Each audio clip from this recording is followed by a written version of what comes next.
All right, here we go. We are live. It is Sunday night. Been waiting all day for Sunday nights.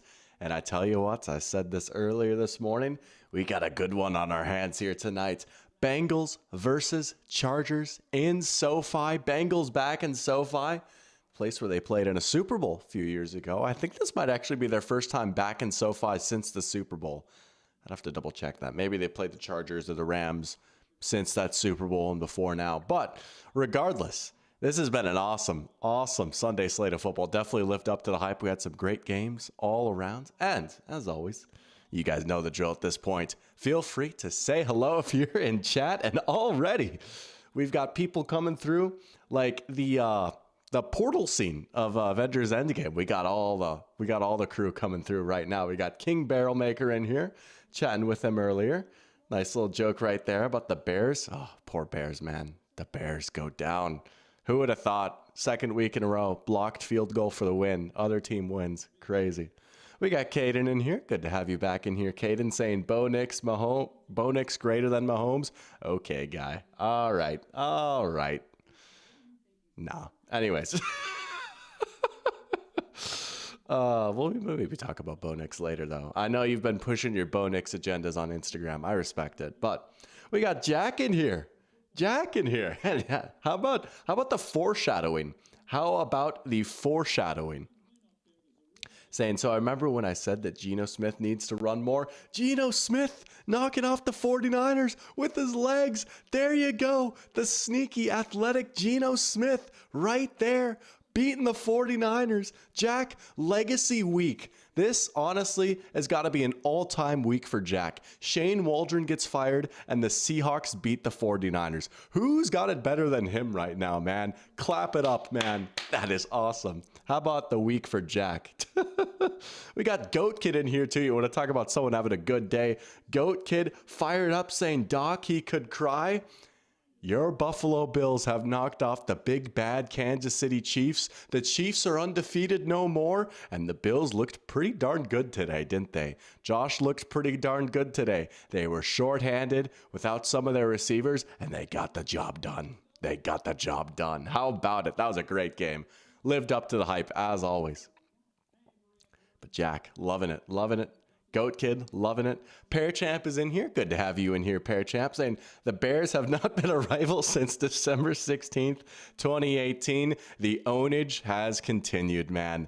Aaron Rodgers owned them. Now Jordan Love owns them. The Bears just can't beat the Packers. They just can't beat them. The blocked kick. I couldn't believe it. I was watching that game. It came up on Red Zone. Not to sound like the LeBron lying meme, right? But like, I said to myself, I was like, this has a miss written all over it. I didn't think it was going to get blocked, but I was like, Cairo Santos is not winning this for them. And then it got blocked. I was like, of course. Of course, dude. That was crazy. We got Stupidity in here. Welcome to the stream, Stupidity. Good to have you back. Thank you. Appreciate it. Colts are going into the Super Bowl. Dude, what a win for the Colts. Hey, for those that watched my stream this morning, I gave a passionate speech. I'm not always right, but I was right today. Anthony Richardson really might have just had his best game as a pro today. Anthony Richardson played phenomenal football today. And you know what? The Colts got it done.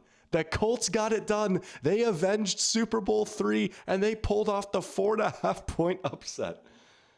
Man, who's got it better than the team of Dr. Pigskin? I tell you what, right? Someone's got to get that 7 seed. The Indianapolis Colts. They're very much in the mix. They could sneak in. We'll see. They got the Lions next week. But anyways. Laywell's in here. Good to have you in here, Laywell, saying Mr. Doctor. And glad to see that I'm back. Appreciate it, Laywell. Good to have you in here as well. Sorry about your Chiefs, man. Tough loss. You know, obviously it's a long season. I get it. Like, from what I've seen on Chiefs Twitter, like, I follow a few Chiefs fans on Twitter. Like, they all seem to be pretty chill about it. It was a good game from both teams, right? Both teams are a little bit banged up. And, you know, as Josh himself said in the post-game interviews, like, let's be real, like, these two teams are probably going to play each other again. Like, this will probably not be the only time these two teams play this year. But great game all around. Good to have you in here, Laywell, though. Pearchamp said, I called that. Big win for the Seahawks. Yeah, it was a big win for the Seahawks. Yeah, you know, They're alive too. I mean, that whole division is wide open, right? And I will say, maybe I'm taking it out of context. Maybe I'm like thinking of something else. I will say, I did pick the 49ers to win, so I most certainly did not call that. Maybe you're talking about the Richardson and the Colts thing, but I do feel I'm fired up about that either way. Jack saying Jim Harbaugh spoke to me. Hey, we're about to see Jim Harbaugh down on the field. I'm fired up to see the Chargers in primetime. They've had one primetime game so far, but it was a Monday night doubleheader, and it was the game that was only on ESPN Plus, so it was like one of the least watched primetime games ever. And the Chargers are like playing some very, very good football right now, so it'll be nice to see them on the national stage. And you know what? We've got a good matchup going up against the Bengals. I mean, we've seen our fair share of Bengals now, but man, they are must-see TV. They don't always win, but they're fun to watch, you know?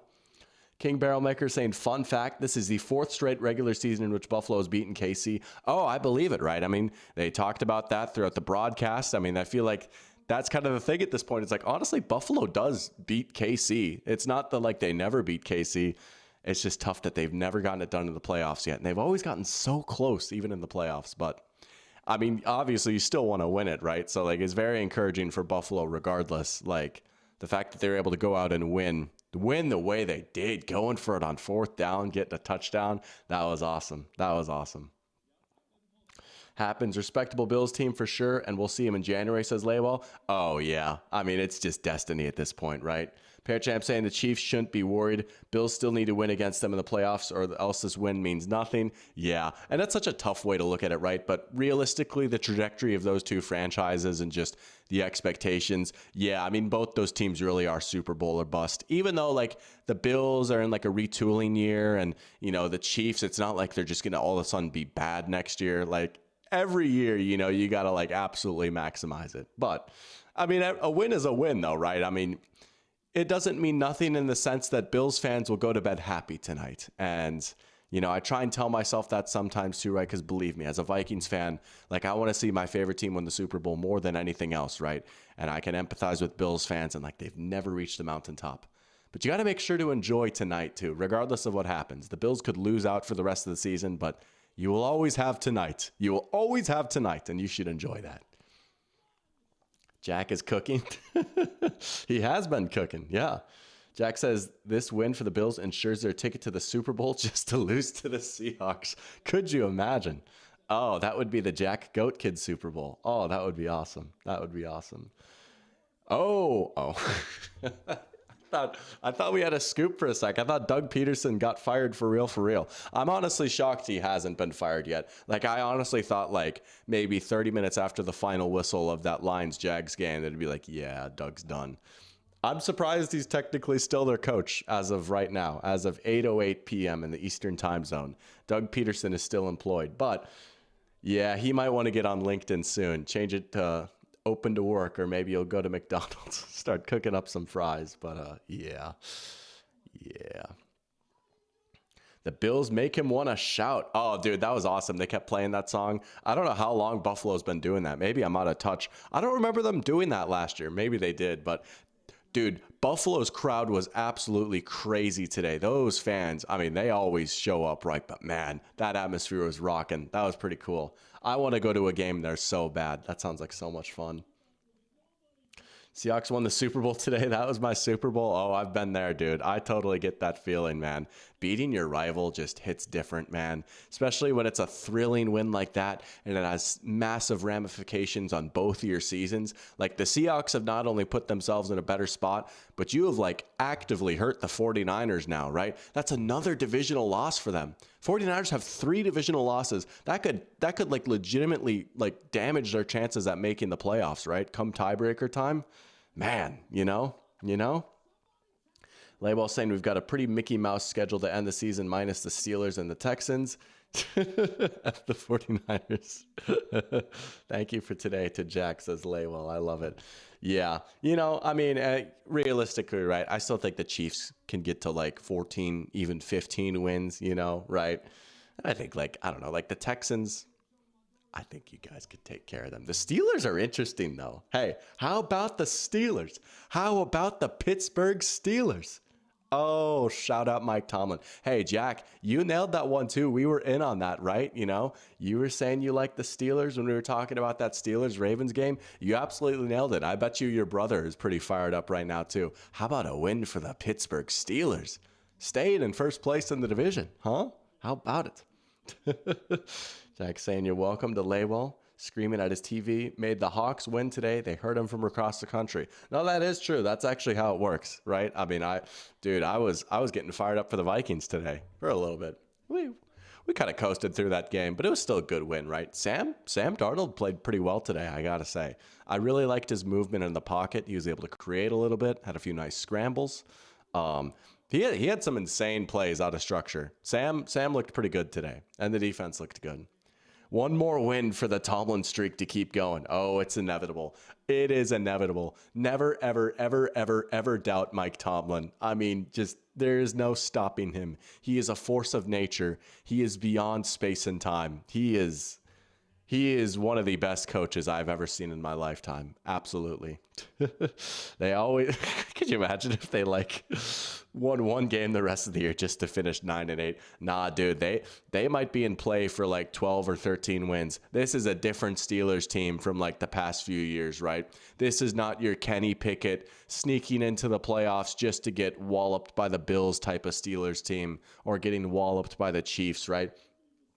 This is not your 7-seed Pittsburgh team. I really think there is a world where this team is playing in the AFC Championship game. They are good, man. And I know today's win was kind of ugly and it was kind of weird, and they did get a few bounces to go their way, but I don't know, man. They win in the margins. They're so good on special teams. They're so good on defense. And even in a day where their offense wasn't great, they still hit a few nice plays to Pickens, right? He had that nice sluggo that got him 20, 30 yards or whatever, right? They didn't score a touchdown, but they won. But that's what they do. Their defense will force you into a bad game. It's not a coincidence that oh, the Ravens had a weird day, right? Oh, Tucker missed a few kicks. Yeah, but they are also not moving the ball very well, right? That's why they had to kick, Jeff Fisher type beat the king of 9-7. Oh yeah, and then he was the king of 7-9 when he was on the Rams, dude. Oh my gosh, those young Aaron Donald teams Robert Quinn, I mean Zach Stacy, man, those teams were hard to watch. And they played in that depressing Edward Jones Dome, and they had those uniforms that had aged poorly.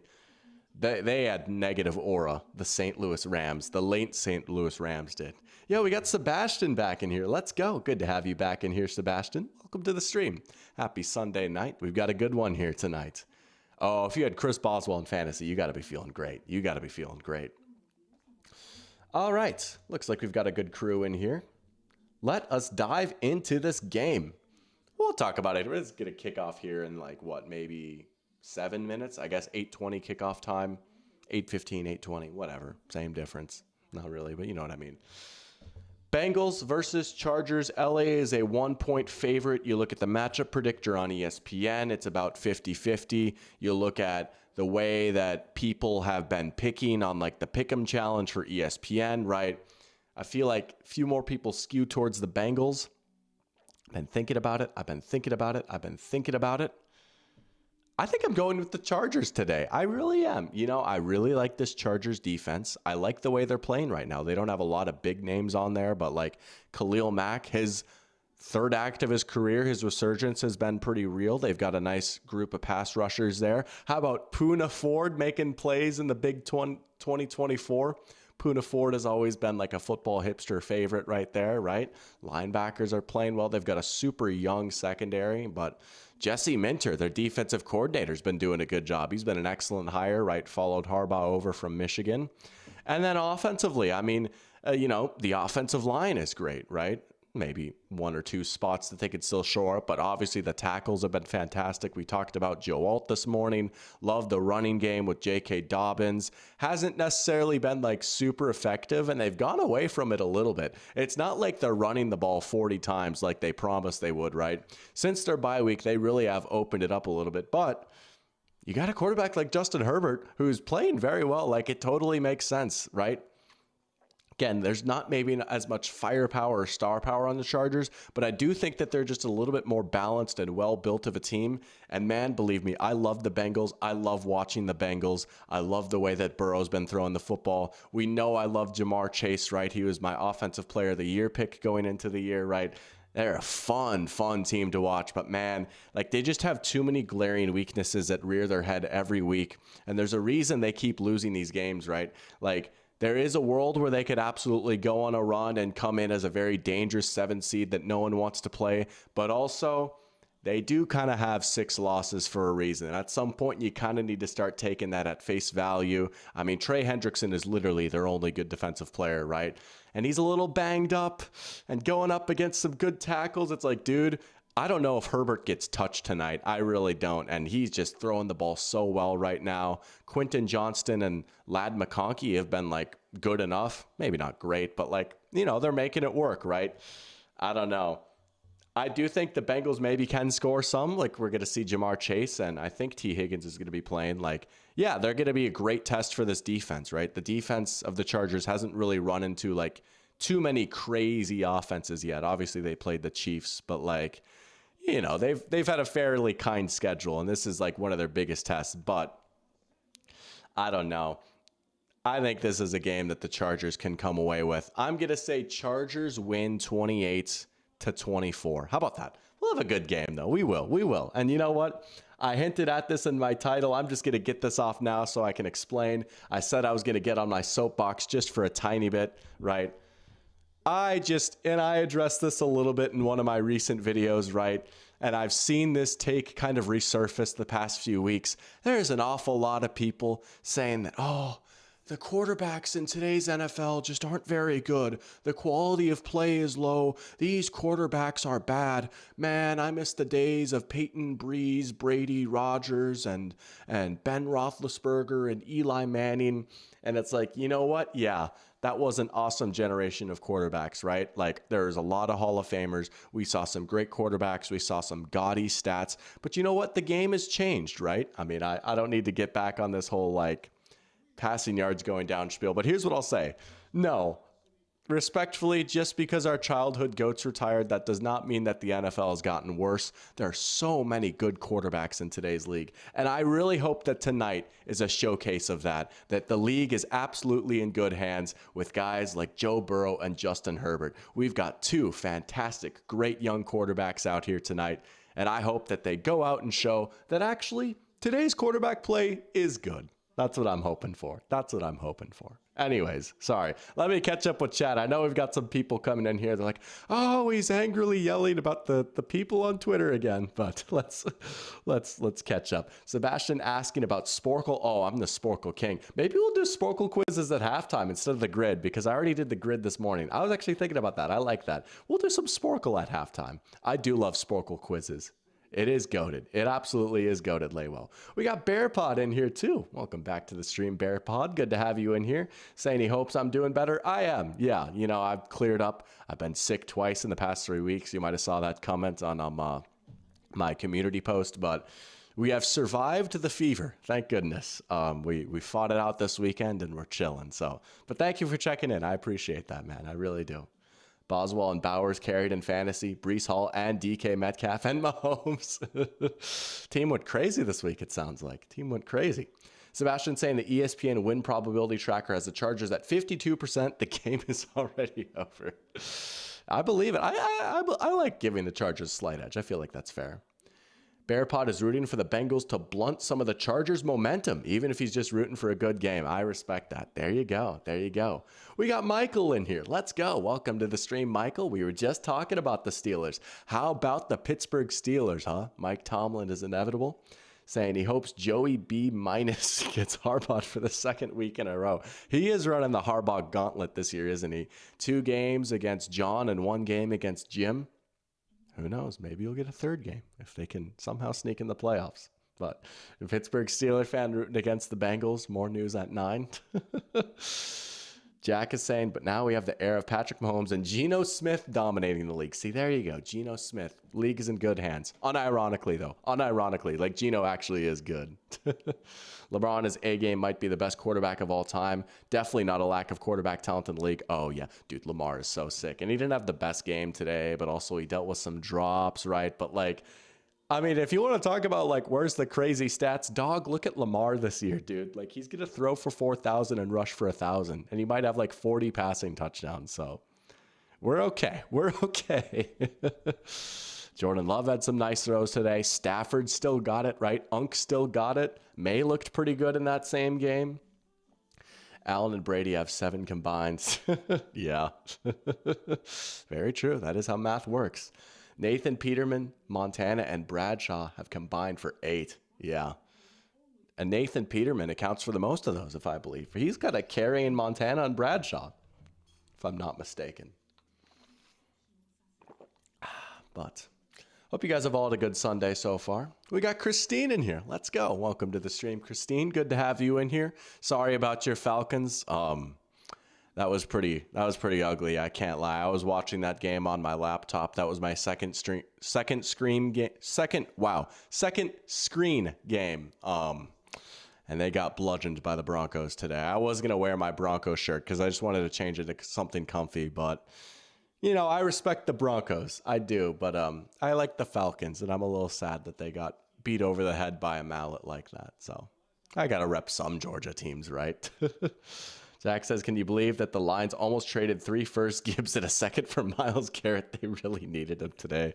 Some of those trade proposals were just straight goofy. You know, like I was saying this morning, it truly is wild. Like the Lions are without Hutchinson, and it just straight up doesn't matter. You know, I mean, my goodness. I said, like, oh, what if they're like tied at halftime with the Jaguars? Nah, it was over after like the first quarter. I mean, what else is there to say about this team at this point, you know? My goodness. Christine says, thoughts on today's game? Let's not talk about the Falcons. Yeah, and as we've got Henry in here too, saying, what's up, Doc? Rough day. I'm sorry about that, man. That's so tough. Dude, that Denver defense, man, they're legit. They are legit. That is, unironically, though, one of the biggest takeaways. Like, you know, Denver coming off back-to-back losses, going up against the Ravens and the Chiefs. That was a great get-right game for the Broncos right there. And I gotta say, I can't lie. Bo Nix had some nice plays in that game. And again, I'm not like preying on Bo Nix's downfall. I'm not like, oh, I hope he's so bad, you know. But like, I've been like fairly vocal on like, I don't know about Bo Nix, but you know what? He had some nice throws in that game today. I'll say that. And of course, Drake London just missed his whole like bet that I put down. I was watching the first drive and it's like, yo, Drake London went down to the 1, and then he didn't get set when he was going in motion, and they got a legal procedure. But in my mind, I was like, let's go. They're actually putting him in the slot. And then he just like didn't get the ball a whole lot the rest of the game. I was like, that's tough. That is why Vegas has golden buildings, because of people like me. It's like, I think I've outsmarted Prize Picks here. Of course, Richardson smashed his too. But okay, rapid fire takeaways. Anthony Richardson, good. Denver defense, good. Vikings defense, good. Steelers defense, good. Yeah, Bears, bad. I mean, I don't know what else to say. They should have won that game, right? Caleb played pretty well. I think that's what's got to be frustrating too. It looked like at least a little bit the offense turned the corner, but then the kick got blocked. We're going to pull up the scoreboard here now. We'll see if it refreshes. We're going to have to do this. It'll look a little funky for a sec. There we go. But Henry with a good question about Doug Peterson. Is he gone by the end of the day tomorrow? I'm not going to lie, dude. I'm surprised he's not gone right now. Like, I really thought, I guess they'll probably let him, like, land and get back home, and then they'll do it. They're not going to be like, you're fired. Find your way home from Detroit. But, yeah, he's done, right? I mean, that was the thing. Like, Ian Rappaport was saying, like, if they lose, they're going to fire him. It's like, well, they're going to fire him then because they ain't beaten the Lions.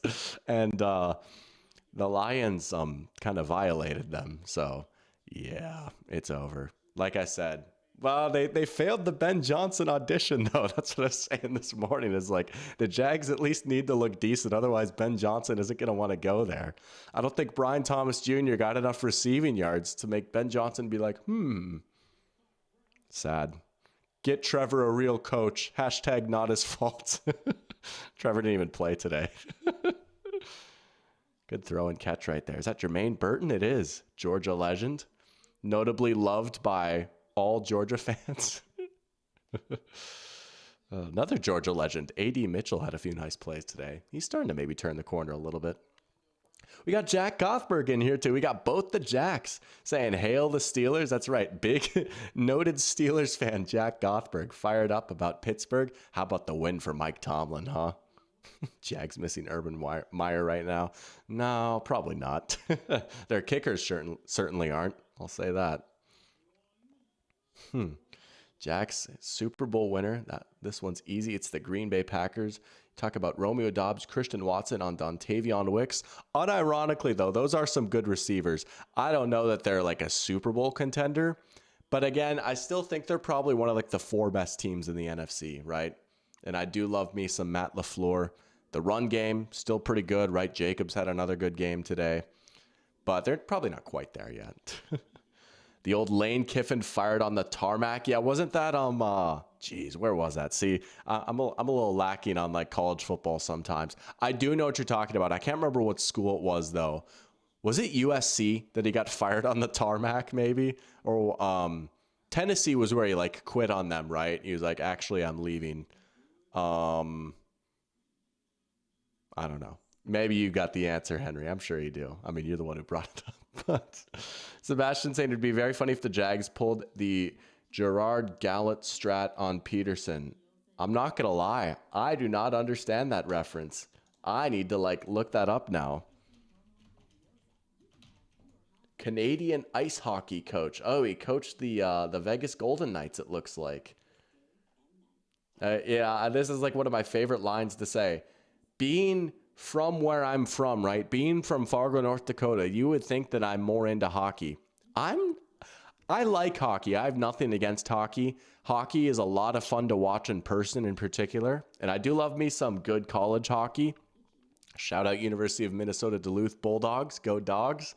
But I don't watch hockey like that, believe it or not. I really don't. But I am open to hockey. Laywall saying he's late to the conversation, but Blaine Gabbert, Jimmy Garoppolo, and Chris Oludokun have 6 rings combined. Chiefs practice squad quarterback. That's crazy.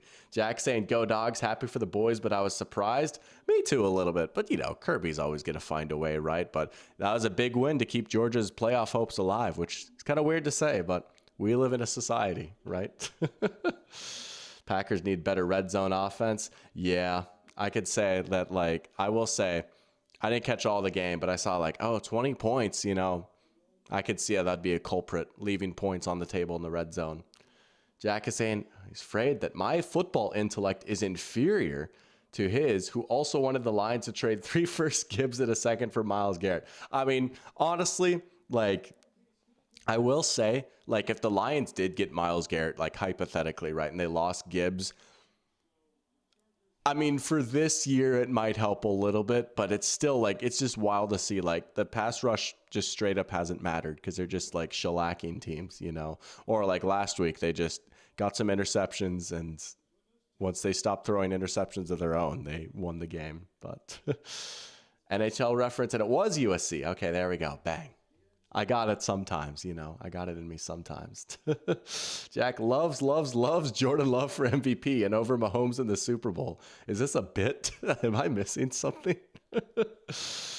Oh, I am in your room, Jack Gothberg, aren't I? Yeah. Where's Moose at? Super Bowl wins our quarterback stat. A little bit. Kind of. I don't know. They're a team stat.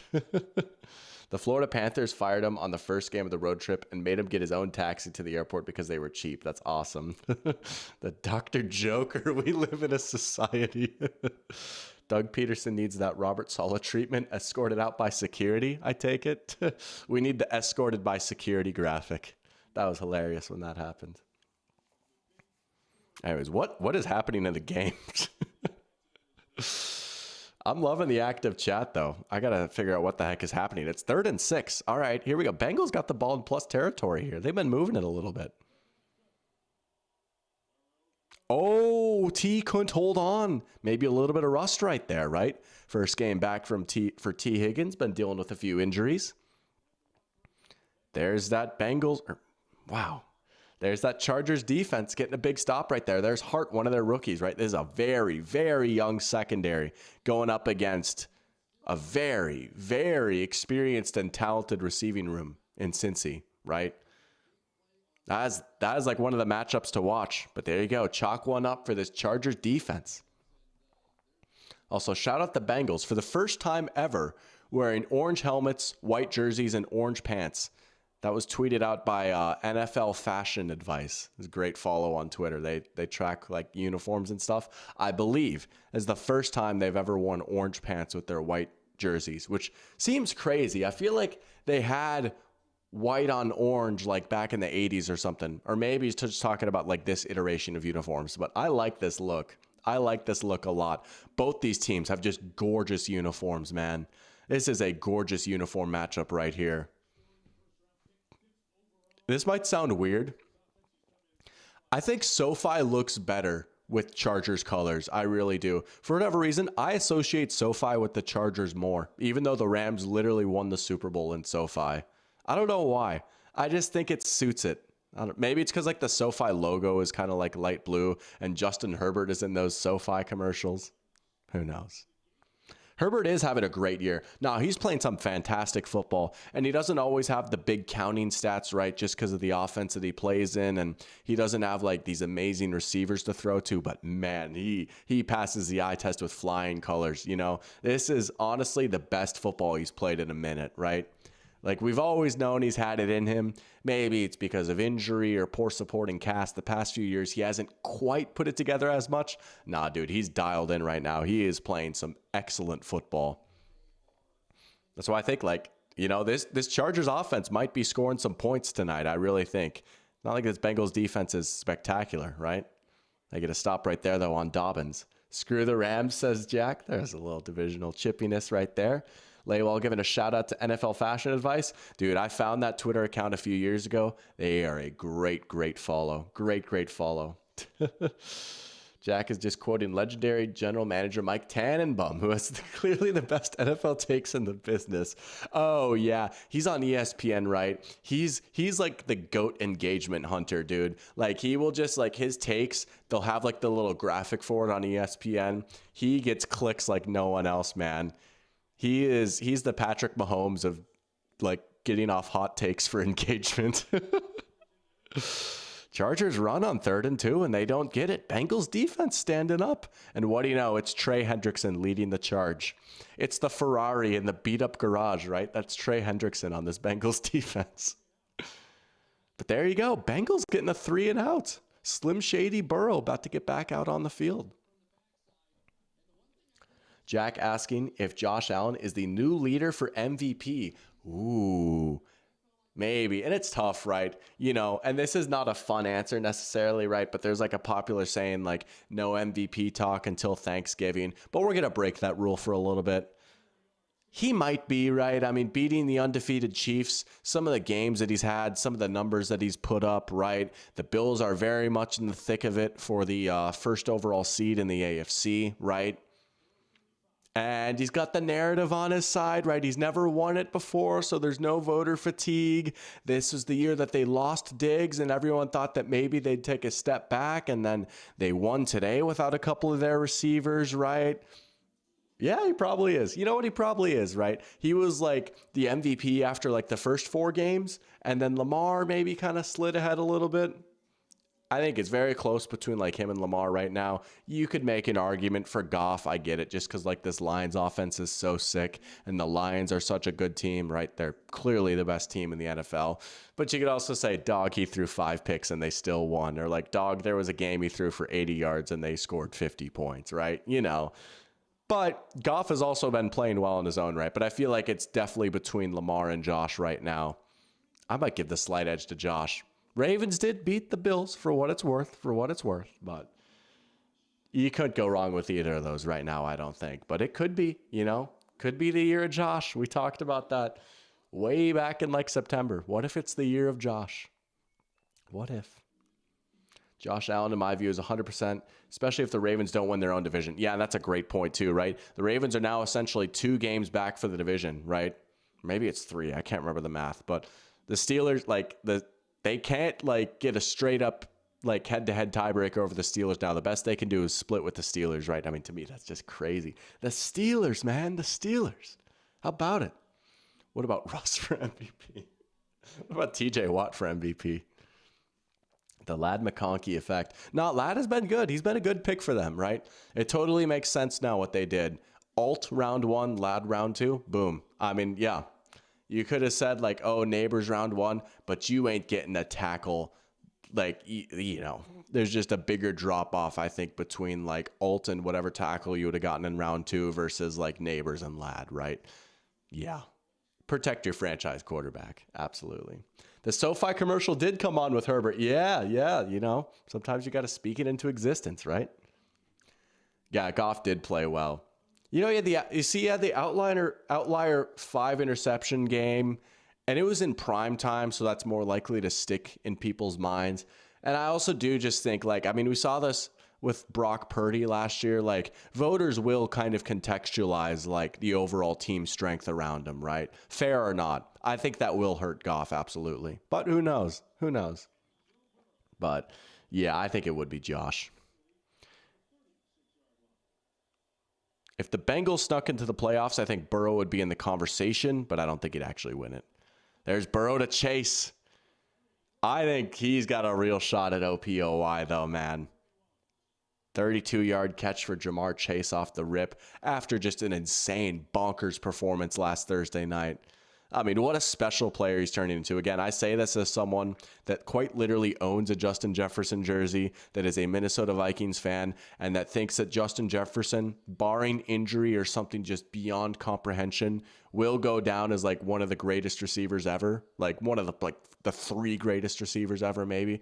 Dude, Jamar Chase is honestly right there with him. There is a tiny gap between those 2 players at this point. I would still have Jefferson as wide receiver 1 in the league, but man, I just think that there is a minuscule, I think I said that word right. There is a just microscopic gap between Jefferson and Chase. Man, just 2 special players. I love watching Jamar Chase play. I love the type of receiver he's blossomed into, right? He's still the home run hitter, still maybe the best deep ball receiver in the NFL, still maybe the best in the league after the catch too. But he's turned into a more refined route runner. He can win from the slot. He can win from the outside.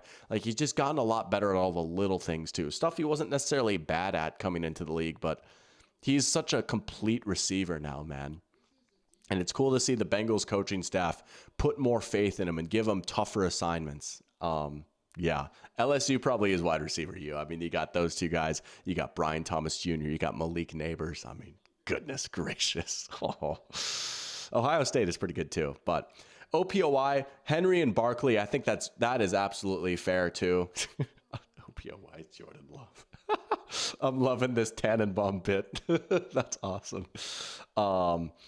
Yeah, I think it's probably Chase, Barkley, or Henry. And we'll see how Chase does here tonight, because Barkley all of a sudden set the bar kind of high with his performance on Thursday night. He's playing some great football right now. Obviously, him and Derrick Henry both have a shot to rush for 2,000 yards this year, which I think is just absolutely insane. I don't think we've ever seen 2K rushers in the same season before. That would be pretty cool. And it's 2 running backs on second contracts, which is seen as this terrible, terrible thing. But I love to see them buck the trend a little bit. But, you had to go against Chase in fantasy last week? Yeah, me too. Been there, man. It's not fun. He's good for a 55-point game every season, isn't he? I mean, yeah. But I was going to read something. Oh, yeah. King Barrelmaker saying, where would the Rams be without Puka Nacua? What a find by Les Snead. Oh, Snead and McVay absolutely cooked getting Puka Nacua. Oh, dare I say the Rams suckered me back in again. I was saying, man, that loss to the Dolphins dampened me a little bit on my Rams excitement. Nah, I'm back in, dude. I'm back in. Dude, Stafford is just so sick. I love Matthew Stafford so much. Those wide receivers are so good. I don't care that they barely beat the Patriots. You ain't going to kill this team just yet. Stafford, top 5 quarterback in the league. I don't care, dude. If you can sling the ball like him, man. Oh, that touchdown to Kobe Parkinson was so sick today. Oh. Anyways, I'm Stafford maxing right now. Jack asking if Nick Sirianni is safe this year. Oh, absolutely. To be honest, I thought it was kind of crazy that like after a few weeks when the Eagles had like lost a few games and they were 2-2, like there was this, oh, Nick Sirianni's done for narrative, right? And then he cut his hair and everyone's like, oh, it's so over. He lost his aura. He cut his hair. He's like yelling with the fans. And again, I get Nick Sirianni's kind of an abrasive guy, but they were also like without A.J. Brown and Devontae Smith during that stretch too. I mean, they were without 2 of their best and most important players. Their offense is pretty healthy now, and it looks pretty good. I mean, they are in the running for the number 1 seed. I don't think they'll get it. I think the Lions are just too good. Could they get the 2 seed? Absolutely. They are also on the short list for like best teams in the NFC. They're probably the team I would put if there was one team in the NFC that could beat the Lions, it might be them. Just because they've got so much firepower on offense, they might actually be able to score with them. And they've got a great pass rush. Burrow just throw that one away. We got a flag down. Bengals, let's see if they can finish off a drive in the red zone here. Looks like it's going to be a procedure penalty. If the Eagles have an early playoff exit, then Sirianni is gone. Yeah, I could see that, you know. I think it depends. Like, it's so tough to move on from him, though, right? Because here's the thing. It's so funny. I'm kind of a Nick Sirianni defender. I find myself defending him sometimes, which is funny, right? Because I've got my own personal history with the Eagles. Maybe I've still got some open wounds from the 2017 NFC Championship game, which is funny because, like, this team has nothing to do with that team. But whatever, right? But, like... So the whole thing with Sirianni is like, oh, what does he do? Because he doesn't call plays and like he needs to be carried by his coordinators and the culture is bad. And apparently like he and Jalen Hurts want to stab each other and stuff like that. Also, Burrow's going to go down. That lineman, is that Cordell Volson? Horns up, go Bison. Just kind of touch the ball there. Is that illegal touching or is that just intentional grounding? We're going to get a flag for that. But, so the Bengals are going to leave points on the table here in the red zone. Man, they marched right down the field, but then they stalled out in the red zone. That's a great way to lose a game. I say that it's so early, but anyways. And I get like there's been turmoil and I get like Sirianni's probably on a fairly short leash, but also like you got to give him credit. Like he did make good hires with his coordinators, right? And that's part of the job. And for the most part, I feel like he does make good in-game decisions. He's usually pretty aggressive going for it on 4th down. And he didn't maybe invent the tush push, but he certainly encouraged it, right? And he's used it as a weapon. So there's stuff that Sirianni does. You know, he's not like a scheme lord genius. Also, it's 3rd down. My goodness. But either way, I find myself defending Nick Sirianni some, which is weird, but I'm going to say it. I stand with Nick Sirianni. They're just going to get some of the yards back. Yeah. Well, it'll be a chip shot field goal from here. There's no way they go for it, right? It'll be 4th and goal from the 8. Pad Jamar's stats a little bit. He's already got 3 for 47, but you'll take points though for sure, right? I mean, scoring first is never a bad thing, but man, that has been one of the issues. Chris Collinsworth talking about it right now, just leaving points on the table in the red zone. And especially when you got a leaky defense, man, you got to maximize those possessions where you move the ball down the field. But I don't want to be too much of a Debbie Downer. It is, in fact, 3-0. Bengals are leading. So, anyways. Catch up with chat here. Jack saying, Stafford is the number 5 quarterback in the league, 4th behind Jordan Love. Not quite. Not quite. Only man beating Jordan Love in the Super Bowl is Jordan Love. Oh, man. King Barrelmaker's like, what's going on? You could argue Jordan Love as well. Oh, man. Yeah.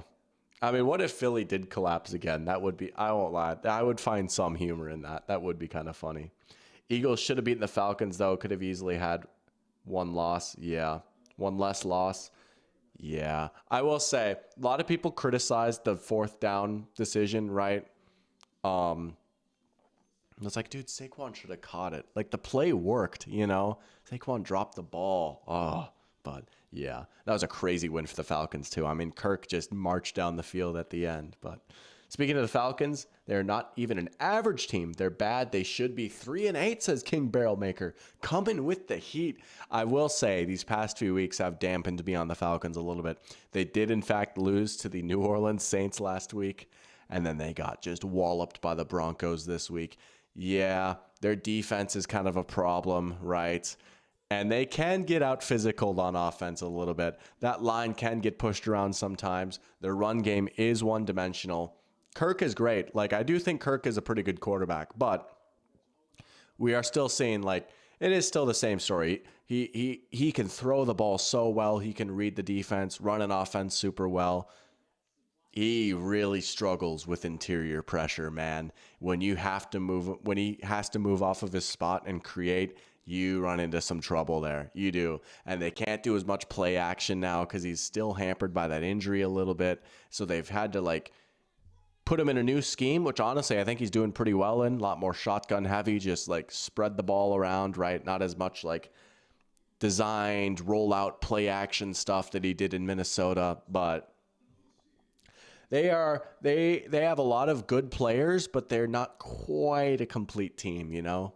And again, not to beat a dead horse, but dog, maybe they could have used their first round pick on something other than a quarterback. Maybe. But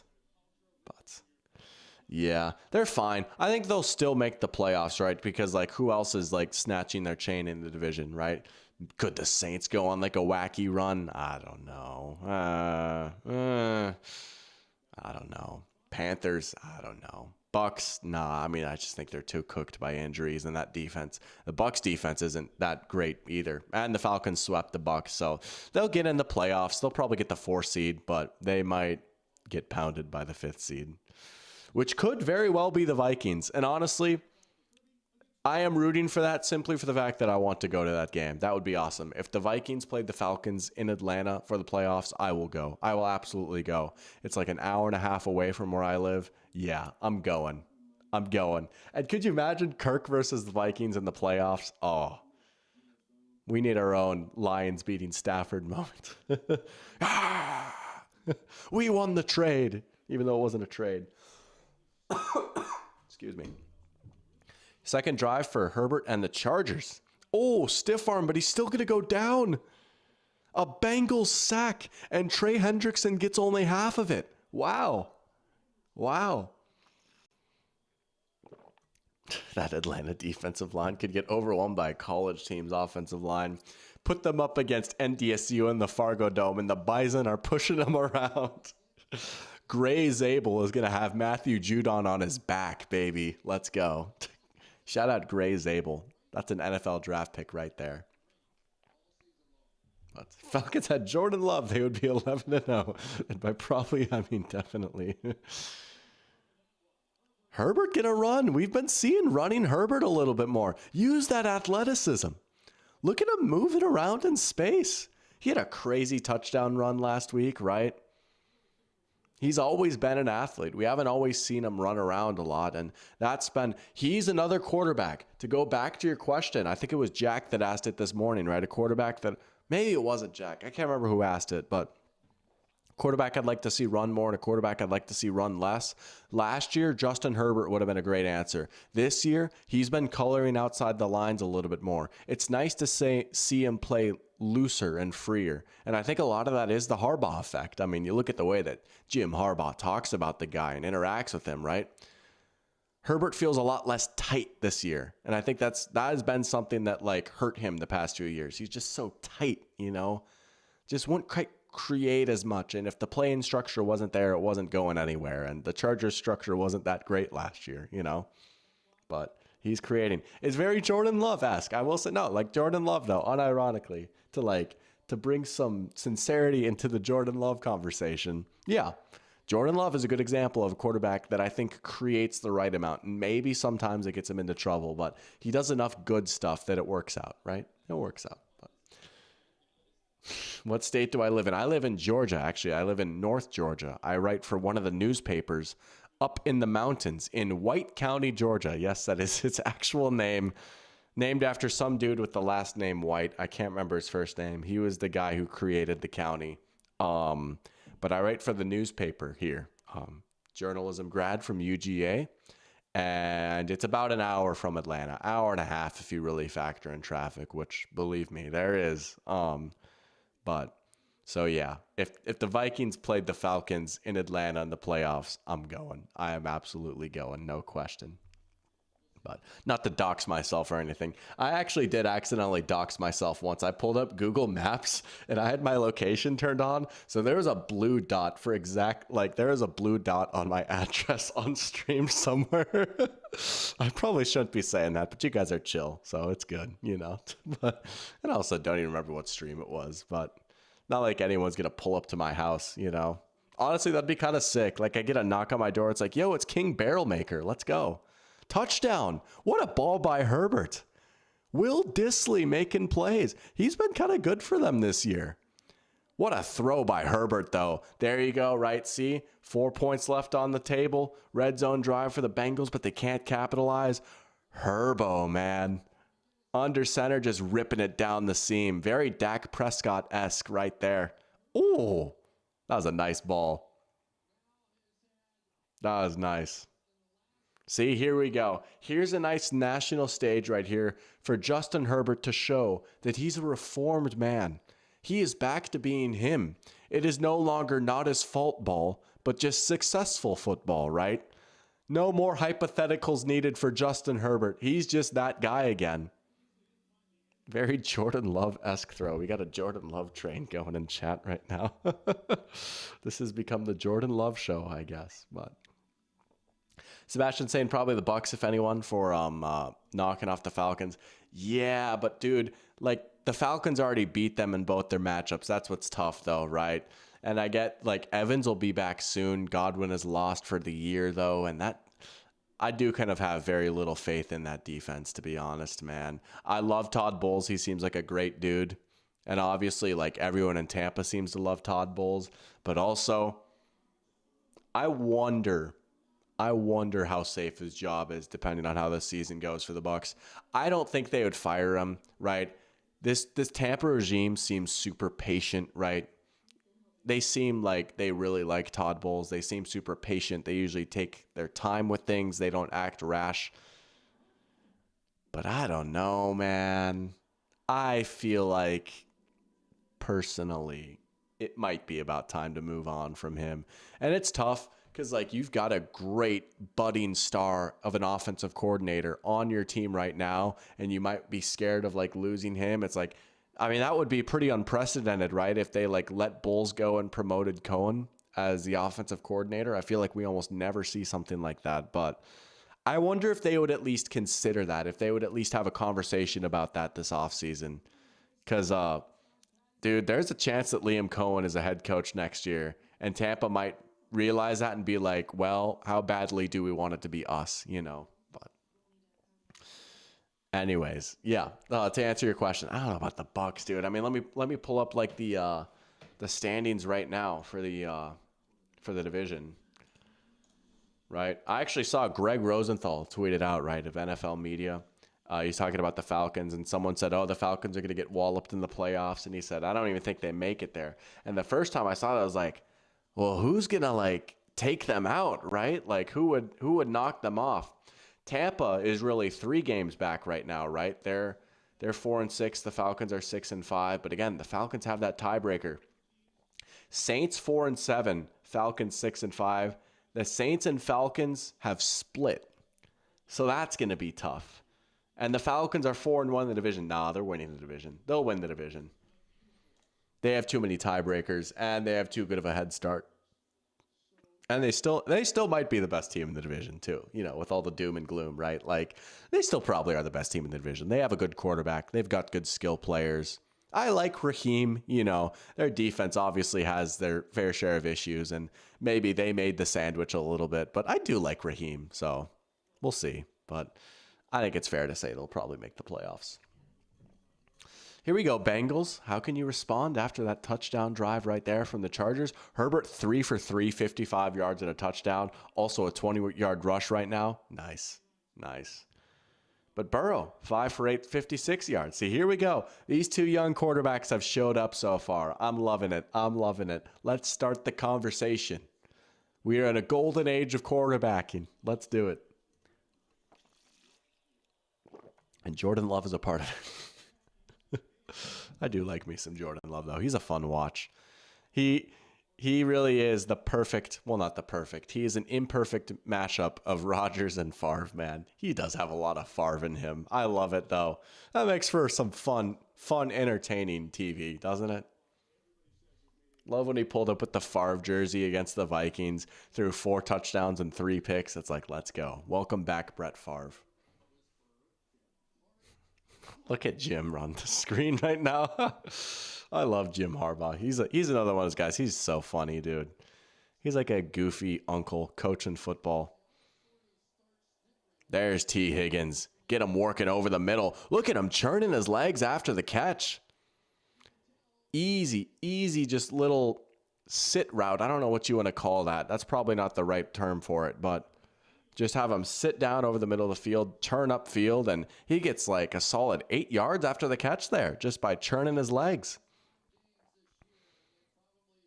That is most certainly not a sit route. That's just a simple in. Whatever. It's chill. He didn't stop. He like barely stopped at all. Whatever. Loving the Super Bowl from Mahomes. Oh, man. Burrow goes down. Burrow goes down. There's that Chargers pass rush. Okay. I know this guy. The dude who got the sack. I'm so scared to get his name wrong. But it's Tuiputolu, right? Something like that. Dude, he's pretty good. He quietly had a pretty good year for the Chargers last year. He's kind of nice. He's not bad. He can play. I think they just said his name and I missed it. Tuipolotu. Okay, there we go. Yeah, him and Khalil Mack. All right, not bad. There's Bosa finally healthy, right? Not always a given with him. Tanner Hudson. 3rd down and long here for the Bengals. You know, their offensive line certainly has been improved to years past, but it's still, you know, Burrow could still get hit some. You wonder if the Chargers maybe pin their ears back, bring a blitz here or something. It's interesting, right? Because Jesse Minter, their defensive coordinator, came over from Michigan with Jim Harbaugh. And he was seen as like part of the Mike McDonald tree. But he doesn't, at least right now, he's not running a lot of the Mike McDonald stuff. They're not doing as many of like the sim pressures and like running all these games, right? They're playing a lot more straight up defense. They're just really well coached. Here's a blitz though. Caught short. Ooh, I think you got to go for it here, right? You got to go for it here. Absolutely. This is 4-down territory. You're looking at a 4th and very short. You're in field goal range, but you kick it, you're still down. This might be one of those games where you need the offense to just go crazy, right? Good ball from Burrow right there. All things considered. Might be something, might be thinking you call that play with the hopes of going for it on 4th and short. Look at that. Next gen stats saying go for it. They're going to have to snap it here before the quarter ends. See what they do. You got to snap it, big bro. Oh, that's bad. They had to burn a timeout. Man, you want to talk about a coach that needs to be careful. They just showed him on TV, Zach Taylor. Oh, that's tough. So they're going to call timeout, then they're going to run one play, and then we're going to go to break as the quarter ends. Nice. But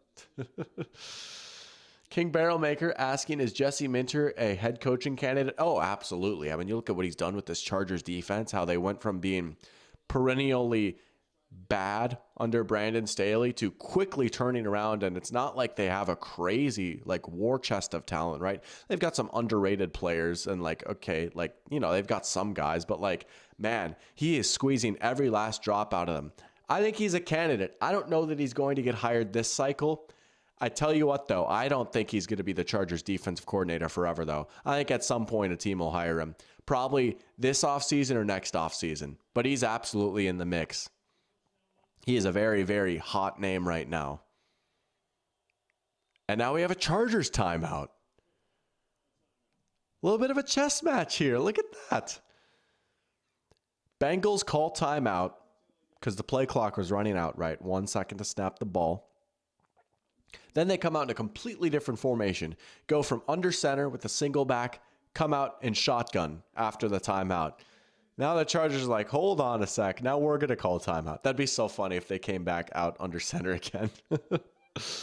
Oh, man. A little bit of a chess match right now.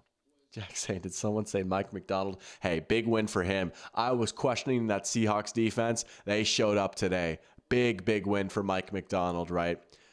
I've been seeing some people on Seahawks Twitter, like going into the week, like with Connor Williams retiring, they're like, oh, that can't be a good reflection of the culture. Man, that was a big win for Mike McDonald. There is like a segment of the Seahawks fan base, it seems like, based off Twitter, that wishes they just kept Pete Carroll, which is interesting. But here we go. 4th and 1 for the Bengals. Last play of the quarter. Burrow got him. There's T. Higgins. They do come back out in shotgun. Oh, did he fumble? He fumbled. They're not blowing it dead. There go the Chargers. It's a scoop and score. Oh, my goodness. We will see. We will see. Oh, T. Higgins is shaken up too. Oh. But for the moment, Chargers might have gotten a big defensive touchdown. Zach Taylor's not having it. He is irate. They haven't put the points on the board yet, which is interesting. Let's see. And he's down. He's down. Yeah. Oh, wouldn't that have been something, though? But instead, it is a big, big 4th down conversion for the Bengals. I think he's down. Let's see.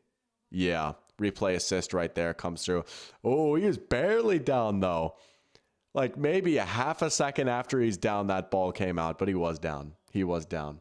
No, I like the refs letting the play go, right? Let it play out. Never blow it dead early because you never know, right?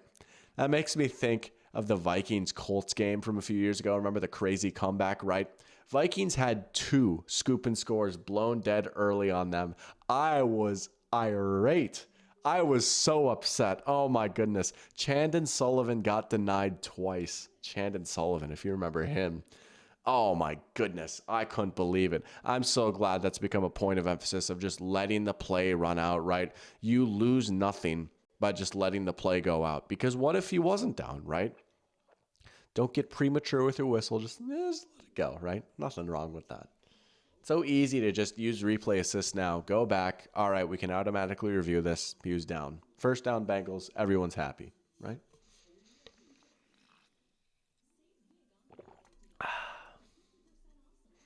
But good answer here from the Bengals so far, right? They're moving into the red zone now. We got a nice little back and forth game. Both these teams look like they came here to play today, which is good.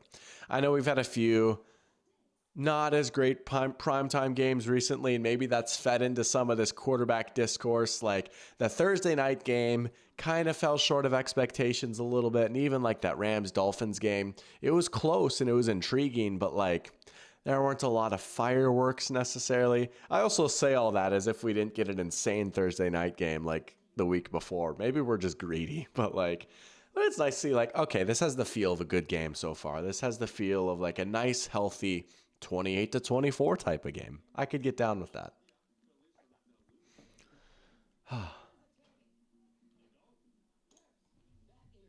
Man, this is the second time ever I've done 2 streams in one day. I did it for the first Sunday of the season. Now here I am doing it now. You know, sometimes it's nice to go live on Sunday night, right? Because then you can like talk about the Sunday slate that happened like a few hours before while you're watching the game, right?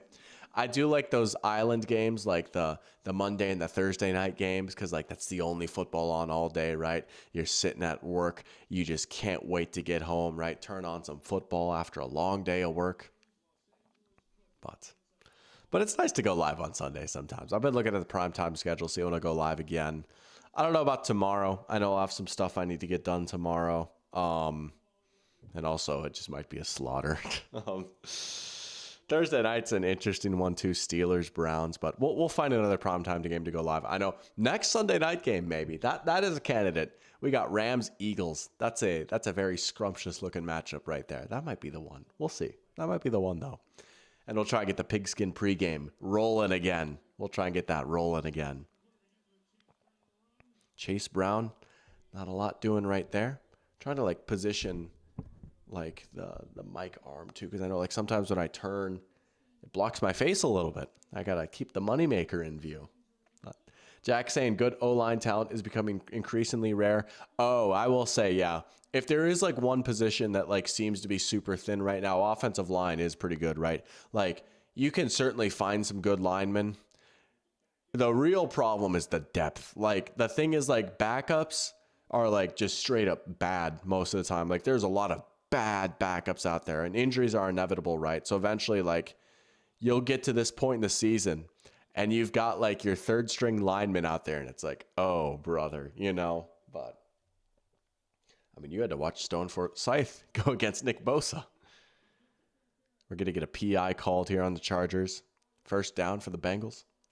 King Barrelmaker saying the Browns have 4 more primetime games this year. They should get flexed out of at least 2, hopefully. Yeah, that's crazy. That is kind of crazy. I don't think they'll flex out this Thursday night game, but what other primetime games do they have this year? I'm trying to think. But yeah.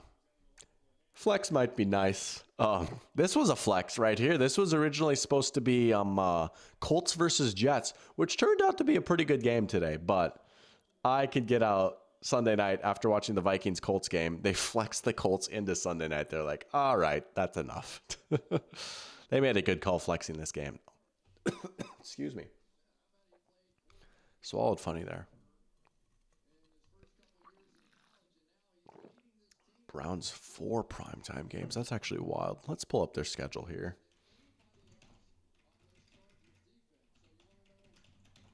Wow, I cannot type right now. Spelling Browns wrong. Well, we'll look at that in a sec.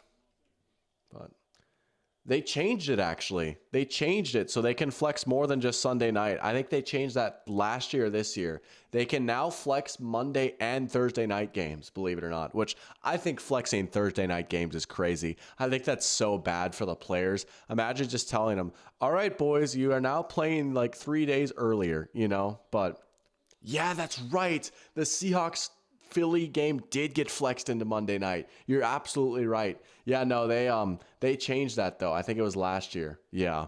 Which I have mixed feelings about, but Jack with a heck of a pull right there. Troy Dye out there for the Chargers. Oh, Troy Dye. What a symbol of the late Zimmer Vikings. Burrow looking to the end zone. Nothing. Wanted Jermaine Burton. Nah, you can't kick it, bro. Hold on. That better not be Joe Burrow walking off the field on 4th and 2. They had Chase in the backfield. I love that. Line the wide receiver up in the backfield in the red zone. Nothing, though. Well played by the Chargers. They saw that option route coming from a mile away. They just put a guy on both sides of Chase. No, boo, Zach Taylor. Boo, boo. We don't want to see a kick on 4th and 2. Come on, man. You're going to go for it like 10 yards further back or whatever, but then you'll kick it here. We might need to consult Ben Baldwin on this one. I don't like kicking there. That's actually like almost exactly what my next video is about, which is, it will be here soon, I promise. I had to make some tweaks, but I am like genuinely excited for it now. I know I like overthink about these things sometimes and they take a long time to make, but yeah, I don't like decisions like that, to be honest. And I've got both statistical and vibes-based proof to back up my argument. That's what I'll say. It's going to be fun. It's going to be fun. And I feel like most of you guys watching probably agree with me. But yeah. Andrew Sandejo, that's another good one. I always associate him more with like the early Zimmer teams. Like he was on like the 2017 Vikings, you know. When I think of like the late Zimmer years, I think of like the COVID year where like half our defense got injured. I think of guys like Eric Wilson. I think of guys like Bashad Breeland. Bashad Breeland. That's a good one. That's a late Zimmer pull right there. The vibes were so bad, dude. Everyone hated him at the end. But I will forever love Iron Mike Zimmer. But Jack Gothberg is saying Seahawks are a dark horse to win the NFC West, and he's a big Kenneth Walker fan. And Jack Doty is loving it. The Jack connection. Let's go. You know they are. They got a big divisional win right there. Everyone is in the race right now. That division is wide open. I feel like that division, like, you know, we always get one game flexed into Sunday night for the final game of the regular season.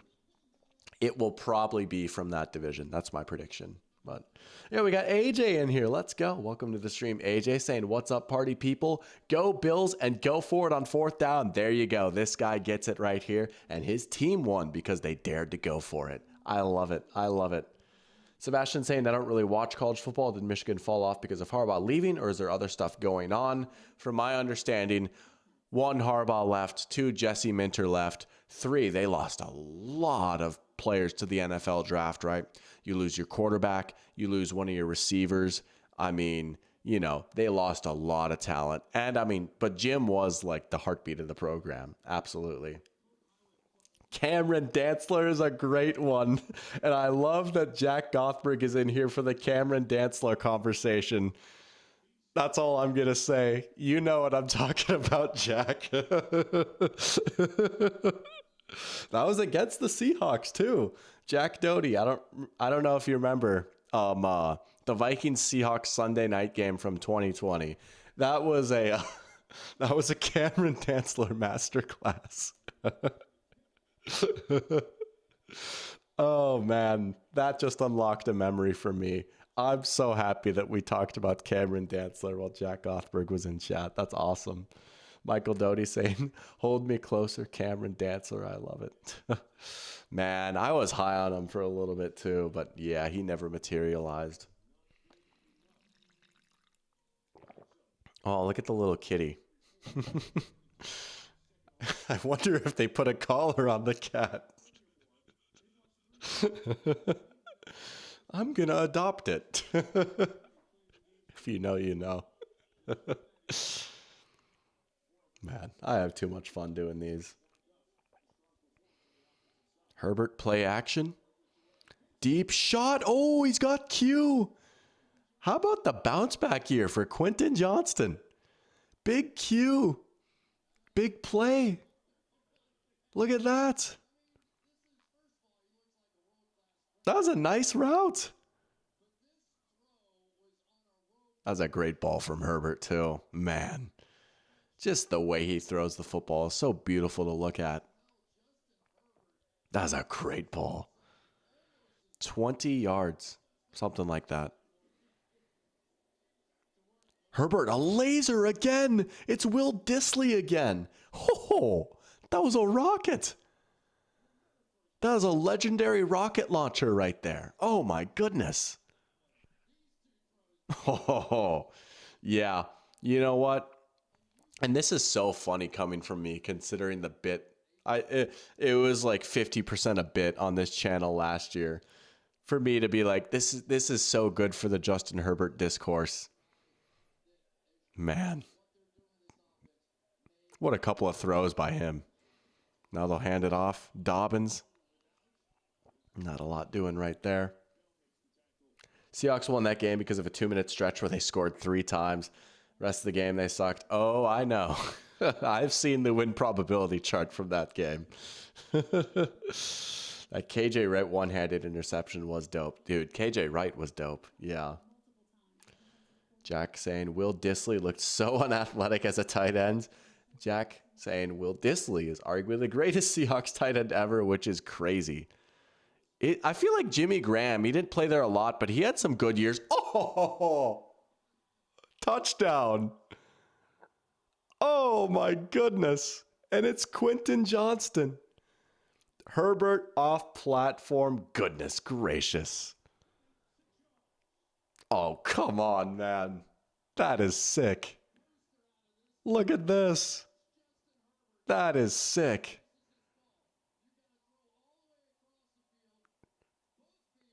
Oh, guys, I think it was officially not his fault. Theo Ash was right. It was not his fault. Oh my goodness.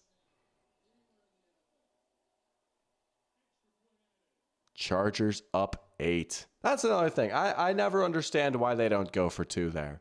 Try and make it a 2-score game. Regardless. That is one of the best drives we've seen all year. Some just bonkers throws by Herbert. I feel good about picking the Chargers to win this game, man. Yeah, that Bengals defense is pretty horrid, isn't it? I was like, wow, they got a 3-and-out on the first drive. And since then, it's been touchdown. So we'll see. Yeah, and that's why the Bengals can't be kicking field goals like that because, man, they are going to need like every single point they could possibly squeeze out of these possessions. You know, I get if you don't get it, you come up empty-handed, but dog, you needed 2 yards. AJ saying, are we forgetting Antonio Gates? That Rivers-Gates connection was nuts. Oh, absolutely, right? I think for Will Dissly, it was like Will Dissly, greatest Seahawks tight end ever. I will say, Antonio Gates, you can make a very good case for like top 5 best tight end ever, right? He was just so consistent, and the era that he played in, right? Tight ends weren't typically as big of a focal point in the passing offense, right? And he did have such a sick connection with Phillip Rivers. Yeah, easily, like, you could argue the best of his generation. Probably him or Tony Gonzalez, right? Or Jason Witten. But yeah, Gates was nice. I missed like peak Gates. I was a little too young for that, but I still saw some very good Antonio Gates seasons when I started watching football. But that's a good pull, right? Not a pull. That's not a pull, but that's a good mention right there, I should say. Who do I think is the best tight end ever? I mean, it's probably Gronk or Kelsey, right? I used to like to be, well, what about John Mackey? And I love throwing John Mackey in my top 5 because I really do think like he was the first like legit star tight end. And he was like, I say this like I watched him, like I wasn't alive for what he played, but like he was seen as like the best blocker and receiver for a tight end. And there was like a year like he like led the NFL in like receiving touchdowns or something, which was crazy back then. I mean, he played in like the pre-Super Bowl era Colts, you know, but Kellen Winslow Sr., he was another guy that like revolutionized the position, and like he led the NFL in like receptions a few years, and like he had a shorter prime. He kind of got cut short by injury, but peak Kellen Winslow Sr. was crazy, but it's probably Gronk or Kelsey, right? I might lean Gronk. I think he's just a little bit of a better blocker, and he's just a more pure freak mismatch. Obviously, injuries, another guy who kind of got his peak cut short by injuries maybe a little bit.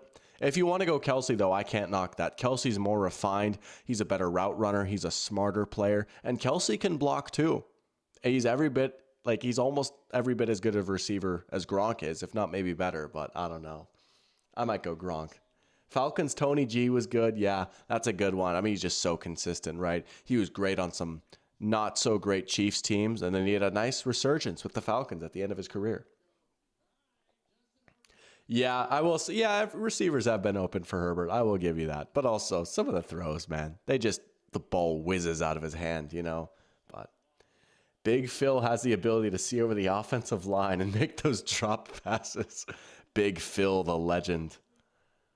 Phillip Rivers on the Bengals led to an all-time crash out. Nothing will top Ben Roethlisberger on the Lions, though. Ozzie Newsome, I like that. He definitely deserves to be in the conversation. Also was a heck of a GM for the Ravens. Absolutely. If you squint hard enough, you could say the best tight end ever was Heath Miller. He had the best chant. Heath. That was a good one. Heath Miller. Thought Kelsey might pass Gonzalez if he keeps putting up numbers for a few more years. I think he's still very good, but he's starting to slow down too much. I don't know what the gap is between those two, but man, he's got a lot of ground to make up for that. Pear Champ's favorite Gronk play was his attempt to stop the Miami Miracle. That was crazy. What were they doing having him back there? Iron Eagle. Oh, Gronk doesn't have the angle. Oh, that was surreal. They're looking at Joe Burrow's hands right now. 3rd down and 4 for the Bengals here. They're going to need to keep scoring, man. They absolutely will. Burrow's going to get crunched. Down he goes. Sack for the Chargers. Is that Thule again? It is. Man, look out for the Chargers a little bit, maybe. They're looking like a real playoff team right now. Bengals are frustrating. You looked away for 2 seconds. They're already on 3rd down. Look away again. They'll be on 4th down. Kenyon Drake is a nice NFL hipster poll. Oh, I remember Kenyon Drake. Remember that one year he was like a consensus 1st round pick in fantasy? The first year with Cliff Kingsbury there. You know what's crazy? Speaking of Kenyon Drake, I don't know if who here knows the Kenyon Drake lore. Back there, I don't know how well you can see it with the scoreboard. I'm going to turn it off for a sec. Back there, that is an autographed picture of Kenyon Drake, believe it or not. That is Kenyon Drake, who did, in fact, play for the Raiders for a little bit. But yeah, Kenyon Drake. Hillgrove High School's own Kenyon Drake, yeah. Hillgrove High School, where's that at? Chargers versus Chiefs could be spicy. Oh, I'd like a rematch of that, right? And we'll get one more round of that here before the season closes out. The first game was super close. I mean, the Chargers played them pretty well, right? That was the game where Rashee Rice got hurt and the Chiefs still found a way to win. I'm excited for round 2 of that matchup. They always seem to be close games. You know, I actually rewatched the 2021 Thursday Night Football Week 15 game between the Chargers and Chiefs. Y'all might remember that. That was the game where Kelsey had the walk-off winner in overtime. The Chargers went for it on 4th down 5 times, and they only got it twice. There's a reason I rewatched that game. It's for my video. But that was a crazy game, dude. These Chargers-Chiefs games are always so much fun. I'm excited for round 2. Round 3 in the playoffs, that could be spicy. Herbert will run again. 1st down and then some. My goodness, look at those strides out there. And the Chargers are already to like the Bengals 40. Goodness. Herbert has 50 rushing yards. Wow. Yeah, you're right, AJ. That Bengals do feel a little bit outmatched. And again, it's a shame, right? Because their offense is fun. Burrow chase buddy ball is fun. But man, like they're not that good of a team outside of their quarterback and their receivers and one defensive end. Like, to be quite honest, like they just aren't. They had a lot of young talent go out the door because they couldn't pay everyone, and they just kept whiffing on their drafts to try and get their replacements, right? Jesse Bates goes, and the corners and safeties you draft just aren't as good, right? You know? DJ Reader goes, and so far you haven't gotten a lot out of like Chris Jenkins yet. You draft Miles Murphy, hoping he can develop into like another good edge player opposite of Hendrickson, and he just hasn't panned out yet, you know, right? Mims, the tackle they drafted, hasn't played a whole lot yet, right? He's a bit of a project, you know? It's just tough, right? That's what happens. Like, it's nice having all that young talent and the window is wide open forever. It's like, nah, dude, you got to keep drafting well. Like, you can have a couple good drafts and that'll set you up for a few years. But beyond that, like, you cannot just keep coasting off of that. That's why the Lions have continued to be so good, right? Because the Lions keep hitting on their drafts, or the Chiefs keep hitting on their drafts, right? The Bills have started hitting on their drafts again. At the end of the day, man, you got to draft well. And not even just like getting one good player. You got to find starters in the draft, you know? You got to find good rotational depth pieces. Man. The ball has not touched the ground yet for Herbert. He's 7 for 7. Maybe Mahomes will destroy Hopkins' leg in that game. Yeah, it was Mahomes that did it too. Quite literally injured him. Yeah. Oh, it was in Cobb County. Really? I didn't know that. I had no idea Kenyon Drake was from Cobb County. That's sick. First down Chargers. They are like, what, 4 yards away? Man, I'm not going to call this game over yet, but it's like, man, I was hoping for like a nice back and forth game. We'll see. You know, the Bengals at least have the firepower where like they could go on a crazy run and start scoring a lot. But I am really skeptical of them getting the stops they need to make a comeback here, right? I don't know, man. We'll see. Yeah, the Saints are a great example of like coasting on a draft. They had a sick draft in 2017, and yeah, look at them now. They did win today, though. Now Herbert will throw it away. No, he can't do a Jared Goff. He can't have the perfect game. Oh, there's a flag down. Hold on. Hold on. We might be alive for perfect game watch. Wow. Hit on Herbert. Let's go. We need the Herbert perfect game. Oh, he just shoves him. I mean, dude, like I get like, oh, it's softer, but like, dude, you just can't do that. Like, you got to know better at this point. It's been a rule. The rules have been called like that for long enough. You just got to know better. And it's an emotional game. I get it. I would probably do the same thing if I was getting my tail kicked out there, right? But I don't know. Of course, Hassan Haskins is on the Chargers. I forgot about that. Play action. Herbert, laser incomplete. Looking for the fullback. I love it. Oh, Harbaugh up to his tricks. That's awesome. It could turn into a blowout. We'll see. I feel like the end of this first half is going to tell us a lot about where this game is going. But Michael saying, keep an eye out on this 2024 New York Giants draft class. No, they have absolutely killed it, right? It's not just neighbors, right? They've been getting contributions from all their rookies. How about Tyler Nubin, the safety out of Minnesota, right? He's been good. Yeah. Tyrone Tracy is a rookie, right? Their running back. They've had a good class. They have drafted really well. And I wonder if that class is enough to save like their regime's job. Ooh. I don't know if he got there. Yeah, they're going to spot him just short. Good. Give it to J.K. Dobbins. I need those fantasy points in my Dynasty League. Get Haskins out of there. I know you want to get your boy a touchdown, Jim, but isn't J.K. your boy too? Man. Oh, no, he didn't get it. It is close. I don't think they can change the call, though. There's no way. Yeah, that 2017 Saints draft was lit. They had both the offensive and defensive rookie of the year in the same class. That's pretty sick. Bro.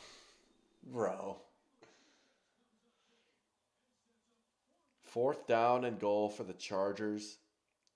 Jim might kick it. I feel like Jim is the type of guy to kick it. I get it. Like, you go up 2 scores if you kick it here. That's at least somewhat understandable.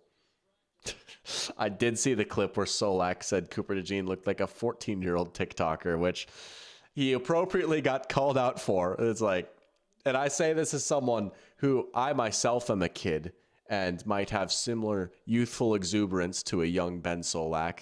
But it's like, dog, like maybe you should be the one to call someone like baby-faced, you know? But he's funny. I like Ben Solak. I know some people don't always love him. And yeah, like he gets very, very like into his takes sometimes. And like, I don't always agree with him by any means, but he's kind of funny. He's kind of funny. I can see how like his shtick, like it's not for everyone, but I kind of like him. I don't know. And I also like, I can see how like I might be a budget Ben Solak, which I would take. I've been compared to Matt Harmon before. Someone said I looked like Matt Harmon on one of my YouTube videos. I was like, let's go. I'll take that, dude. Matt's a good looking guy. I will take that as a compliment. Let's go. Now I just need a website as sick as Reception Perception, and we're cooking. We got CB in here. Welcome to the stream, CB. Good to have you in here. Giving me a little wave. Big win for the Packers, huh? There you go. Getting it done against the Bears again. The ownage continues. But good to have you back in here, CB. Sebastian saying, I mean, the Bengals offense has been stuck in mud all day. Pinning him this far back means going forward isn't that huge of a risk. Oh, absolutely, right? I mean, they'll be like literally at their own goal line. Also, there you go. J.K. Dobbins over the top like he's LaDainian Tomlinson. Touchdown, Chargers. J.K. Dobbins, 3 carries for 4 yards, but he's got a touchdown. There you go. 6 big fantasy points for FC Dr. Pigskin right there. That's what we needed. We've been sliding in that league, right? We need some points. We're projected to win right now. That is why you go for it, right? Oh, just going to sneak by you there. Oh, just going to sneak by you there, guy. Touchdown Chargers, don't you know? J.K. Dobbins. Kick is up and good. That is why you go for it. Let's go. The go for it nation, baby. Be aggressive. Dare to make mistakes and be risky. We're going to go. We're going to pull up. I swear, like, I feel like Ben Baldwin's 4th down calculator strongly recommended that the Bengals go for it there. I bet you the recommendation was to go for it for the Chargers too, right? Like, because it was just such a short, this is not what I wanted. Because it was such a short distance to go, and yeah, you would be backing them up. Let's take a look, though. I'm just pulling up right now. I'll switch screens here. Actually, I can do that right now. Oh, nuts. Hold on. There we go. Right, you've seen this site plenty of times at this point. This is, you know what? There's nothing wrong with being a nerd sometimes. Look at me. I'm so quirky. Sorry. Sorry. Anyways. Let's see. So this is where the Bengals kicked it, right? I'm going to say recommended to go by like 4% win probability. Oh, 2.8. Okay. Not bad though. But yeah, fairly strong recommendation by this model to go for it. And again, these are just numbers, right? But you know, it's something. It's a good tool. It's not gospel, right? Like, I would never say like, well, the charts have ordained by 1% that we must go for it, so therefore we shall. But like, mix it in with vibes, right? I feel like you mix it in with vibes. It's like, yeah, they should have gone for it, right? Meanwhile, oh, they don't have the Bengals one in, or the Chargers one in yet. That's chill. We'll come back to that. But anyways. CB saying, tell your folks I say hi. Let's go. The Midwest people. Michael saying, this is the best Sunday night football game since the one on October 20th. I feel like that was probably a Steelers game, right? What was the October 20th SNF schedule? Why do I not remember that off the top of my head? It's got to be the Steelers, right? October 20th. Yeah, Steelers, Jets. That's right. Oh, yeah, that's right. Pittsburgh shellacked the Jets in that one. Okay, I remember that. Yeah. Man, that feels like a long time ago. That was like the first game with Devontae back, right? Devontae back with Rodgers. It's like, oh, here we go. The best bros are back together. And they just like haven't won since then. They've won like, what, one game with Devontae, I think, so far, right? Sebastian saying win probability tracker on ESPN went from 78 to 90 for the Chargers off that one play. I believe it. Oh, yeah, I'm looking at it right now. I believe it. Lions Texans was so much better than Jets Steelers. That was a good game. You know, there was some sloppiness, there's some weirdness, some wackiness. But that was a good game. We had a little game-winning kick in there, right? The Jared Goff interception bowl, but he finds a way. He's got the it factor. See if the Bengals can get any sort of answer here, man. And here's the thing. If you're the Bengals, like, and if you, like, don't score here, man, and you give the Chargers enough time, like, there's a world where this is 28-6 at halftime. But we'll see. This is like a defining drive right here, though, man. I feel like they kind of need a touchdown to hang in there a little bit. But King Barrelmaker, oh, wait. I already read that. I'm misreading. Sebastian saying, personally, I think the Chargers should have punted there. I get they got the touchdown, but that kind of reckless refusal to take the safe punt from Harbaugh might cost them later. Could you imagine? They just punt the ball like half a yard. They just like roll it. No, they're playing the game the wrong way. Oh, man. I say all that. It's so funny. Honestly, I feel like this offseason has radicalized me when it came to fourth down. Because if you go back, you can pull up receipts. If you go back to my stream of the Lions 49ers NFC Championship game from last year, when the Lions were lining up for it on fourth down, the first one I was like, okay, this is a little risky. Second one, I was like, I don't know, Jim. And then they didn't get it. I was like, see, this is why it's bad. But I have been radicalized now. It's official. You know, I have not unfortunately, I say this as a bit, I have fallen down the RBSDM pipeline. I've fallen prey to the charts. A little bit. They're fun, that's what I'll say. And going for it is fun. There you go. Dump it off to Chase. Let him cook after the catch. Good tackle. Hoo-hoo. Not often that the first guy there brings down Jamar Chase, but that's exactly what Denzel Perryman did. That was nice. Good tackle. We got games solved in here. Saying, Doc, how do I cope with the season? I'm sorry, man. You can cope by saying that this is the last time you'll ever see Doug Peterson. And this is the last time you will see Press Taylor. No more Press Taylor. Maybe even no more Trent Baalke if you're lucky. Like, you could get a full-on house cleaning. And you guys are going to get Ben Johnson, and everything is going to be right in the world. And finally, the Jags will be in the good place. I tell you what, this is a promise as Burrow is going to get sacked. Game over.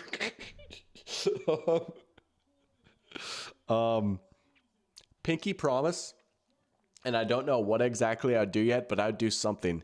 Pinky promise, if the Jags get Ben Johnson, I will make some sort of Jags Good Place sequel. I don't know what it would be yet, but I will make that happen. If the Jaguars get Ben Johnson, I will make a Jaguars Good Place sequel because that would just be so awesome, man.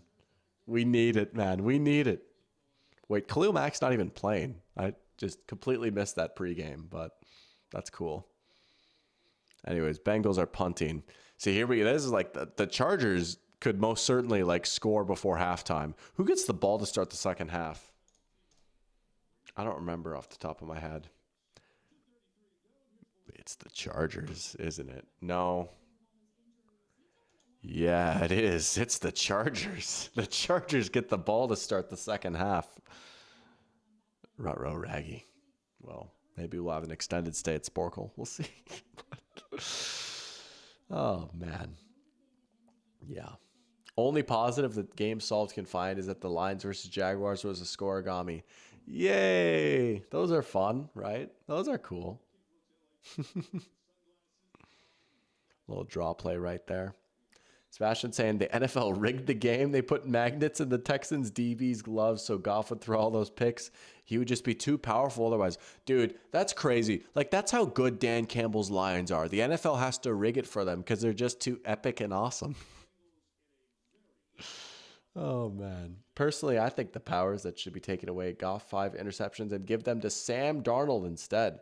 Right? We need Sam Darnold to have superpowers. The unstoppable Super Sam. I could get behind that. And I don't actually believe this, right? But hey, the NFL did rig the game for us today.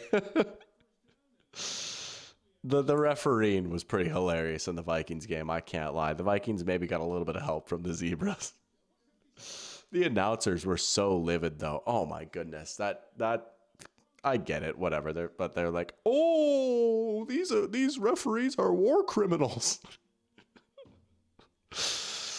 It wasn't good though, I will say. But let's go, refs. I was just like, thank you, refs. Let's go. We'll take it, I guess. But I don't know if you saw Brian Callahan's crash out on the sideline.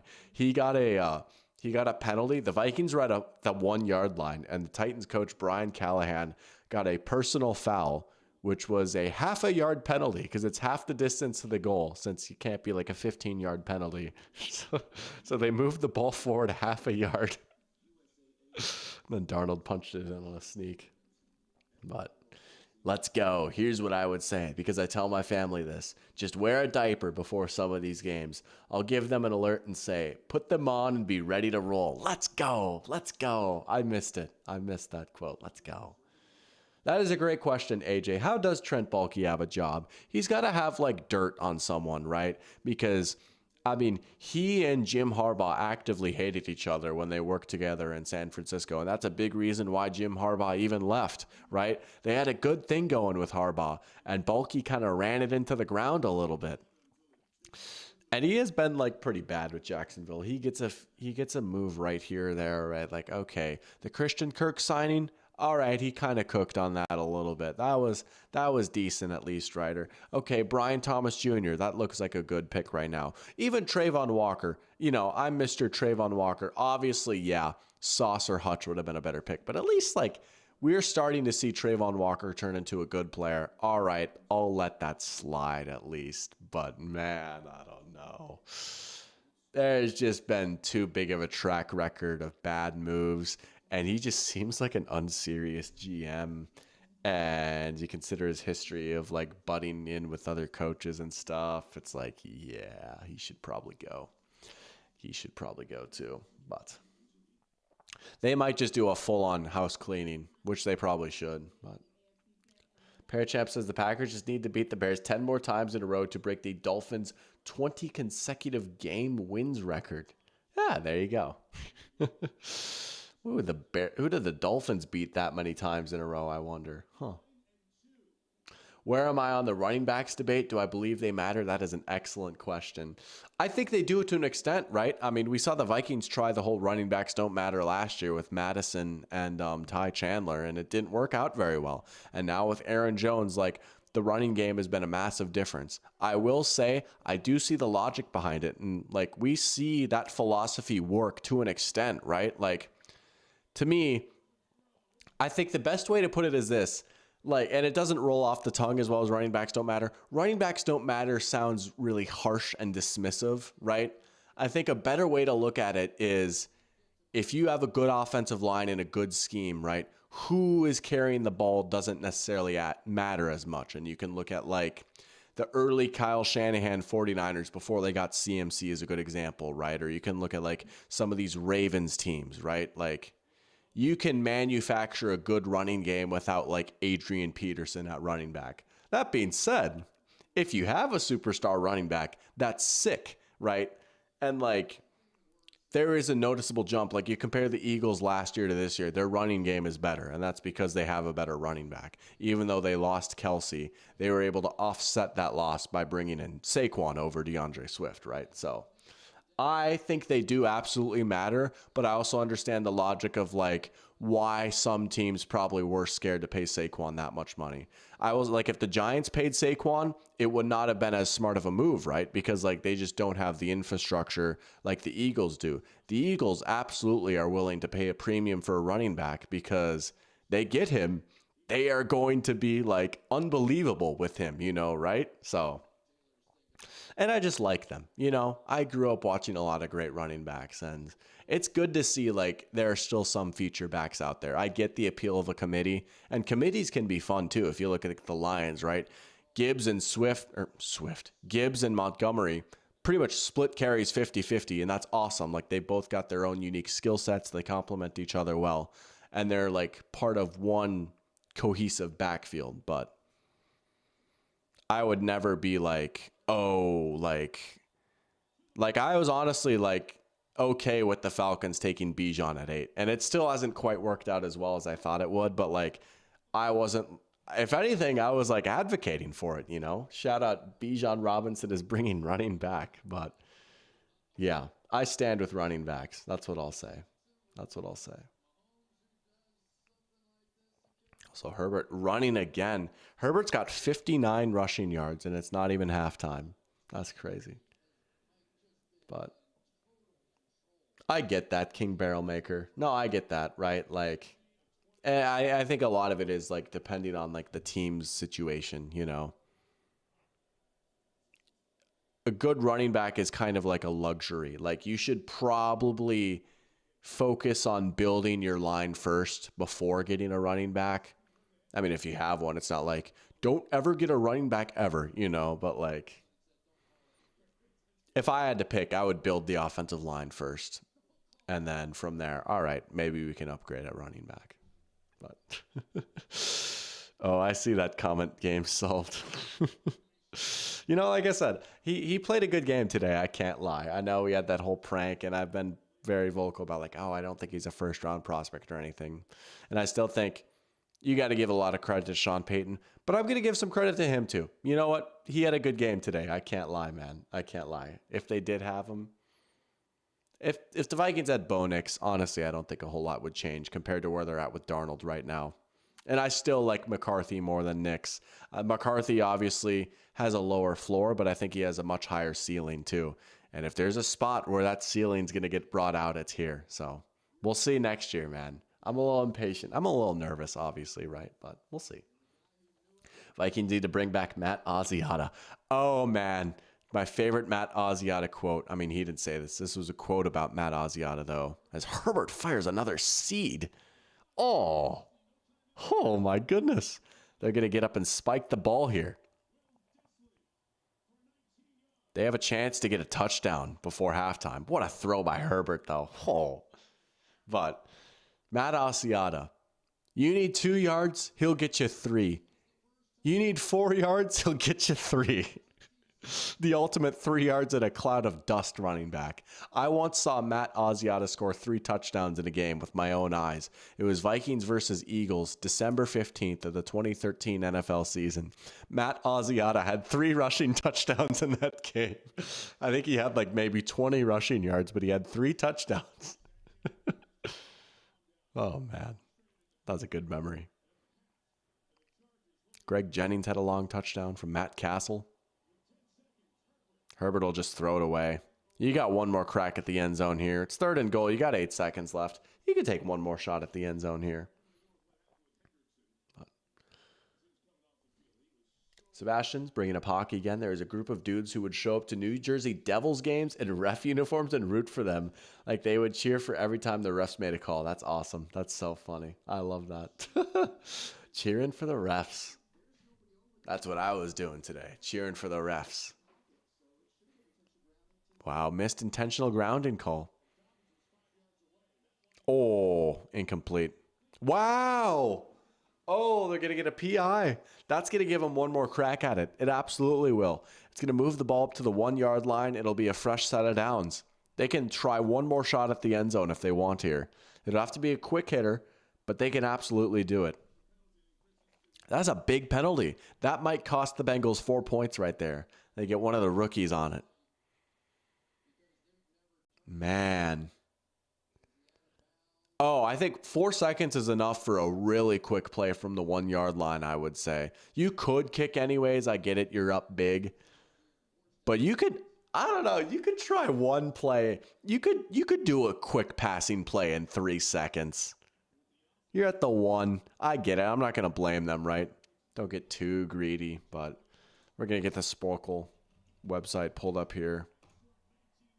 Because it is indeed halftime. No grid for halftime today. We're going to switch it up and do Sporkle. Because I did the grid this morning. And, it's nice to switch it up. We're just going to type in NFL and see what comes up. I got to get Caden in the lab to make me some more quizzes. Maybe I'll ask him to do that. Shout out Caden for cooking up quizzes back in like July. First round quarterback since 1983. That's an interesting one. We're going to do that one. I don't think I've done this one before. And we're talking about quarterbacks, right? We got 2 first-round quarterbacks here. Let's do this one. Let's see if we can speed through this one.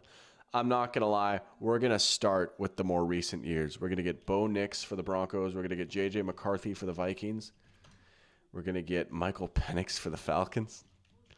We're going to get Drake May for the Patriots. We're going to get Jaden Daniels for the Commanders. And then Caleb Williams for the Bears. And then Anthony Richardson. I might not say every single one of their names. You guys know the vibe. CJ Stewart. Nope. CJ Stroud. There we go. Bryce Young. Kenny Pickett. That one was crazy. Respectfully. Sorry, Michael and Jack. Gothberg. Mr. Kenny Pickett fan. Patriots. Mac Jones. Bears. Justin Fields. Trey Lance. Oh, it's over for him. So sad. Zach Wilson. Trevor. Not his fault. Jordan Love, Justin Herbert, Herbert. That'd be a sick name, Herbert. Tua. think I spelled that right. There we go. Joe Burrow, Dwayne Haskins, Daniel Jones, Kyler Murray, Lamar Jackson. This was a great class right here, except for, you know, this guy.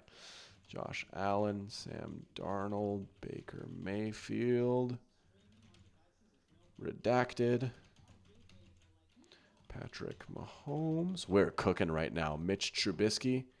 Might not accept Mitch. Yeah, whatever. Don't cut corners, I guess. Nothing wrong with that. Here we go. Paxton Lynch. I can type in the last names, but I don't want to cheat like that. I don't want to just type in like Daniel Jones and get all the Joneses. I'm making myself earn it. I am making myself earn it. That is one of my rules. Carson Wentz. But yeah, it would save time. Jared Goff. Ugh. I say, ugh. It worked out for the Rams in the grand scheme of things. This was more of a draft class. Jameis Winston. Teddy. Oh, so sad what happened to him. Sorry, I'm like not checking chat at all. I'm so locked in right now. It is unfortunate what happened to Haskins. And the Chargers might hang a 50 burger. We'll see. Johnny Manziel. My goodness. What a draft this was for the Browns. It was Johnny Manziel and Justin Gilbert. Those are their first round picks. Jeepers creepers. We get Blake Bortles. I got to hurry up here, low key. EJ Manuel. This is going fast. We get Brandon Whedon, Ryan. Oh, Matt Ryan. And then Tannehill. RG3. Robert.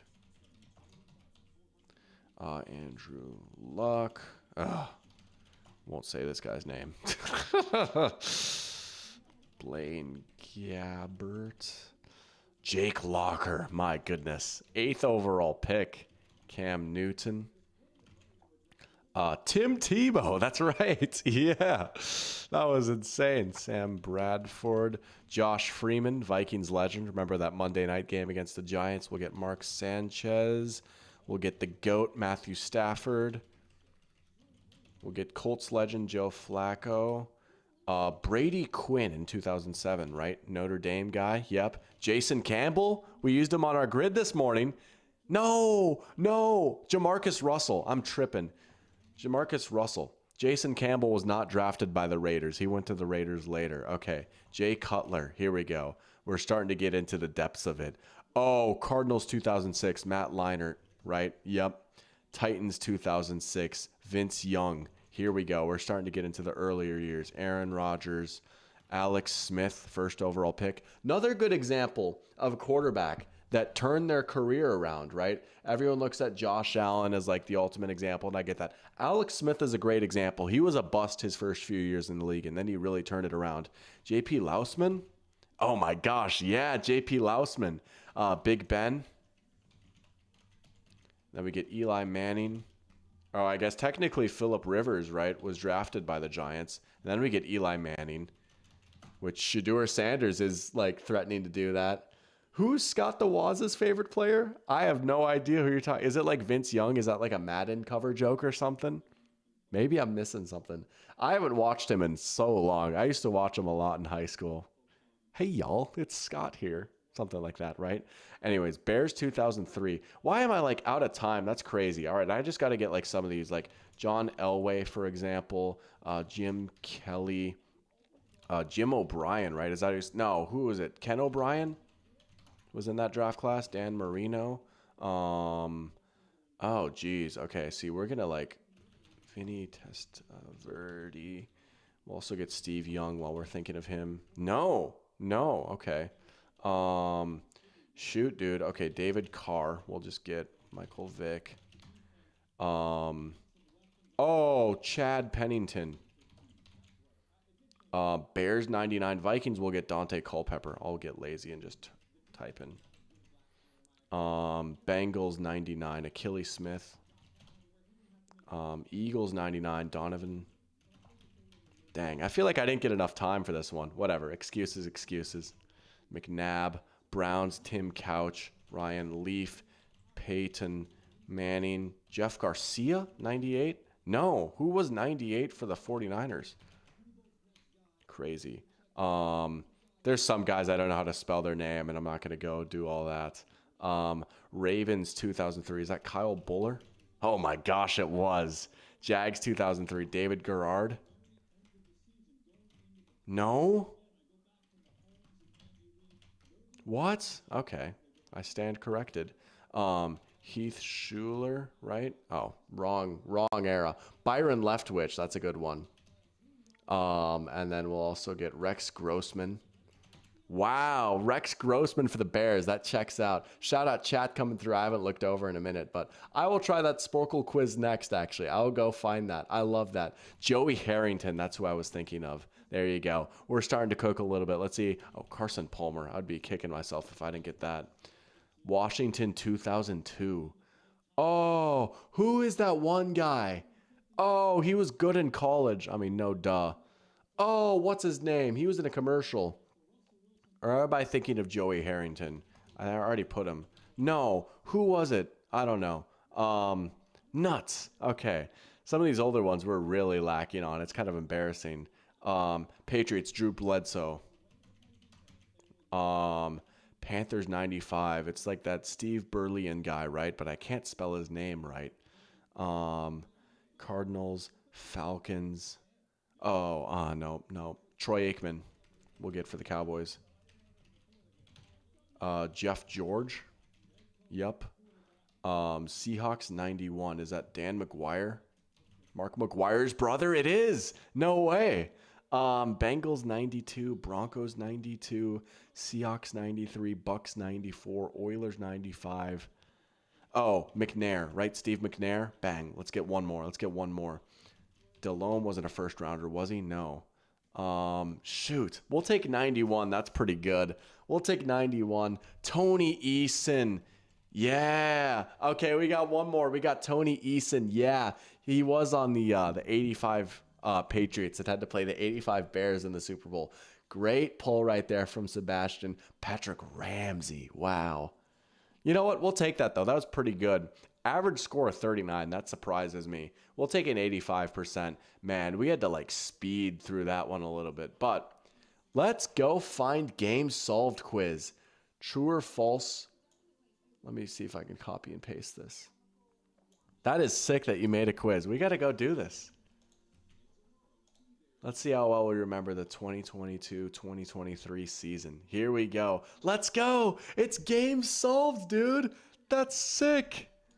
Yo, can I like friend you on Sporkle? I'm gonna follow you right now. Oh, I don't have an account. I'll do that later. That's awesome. Let's go. All right, let's play.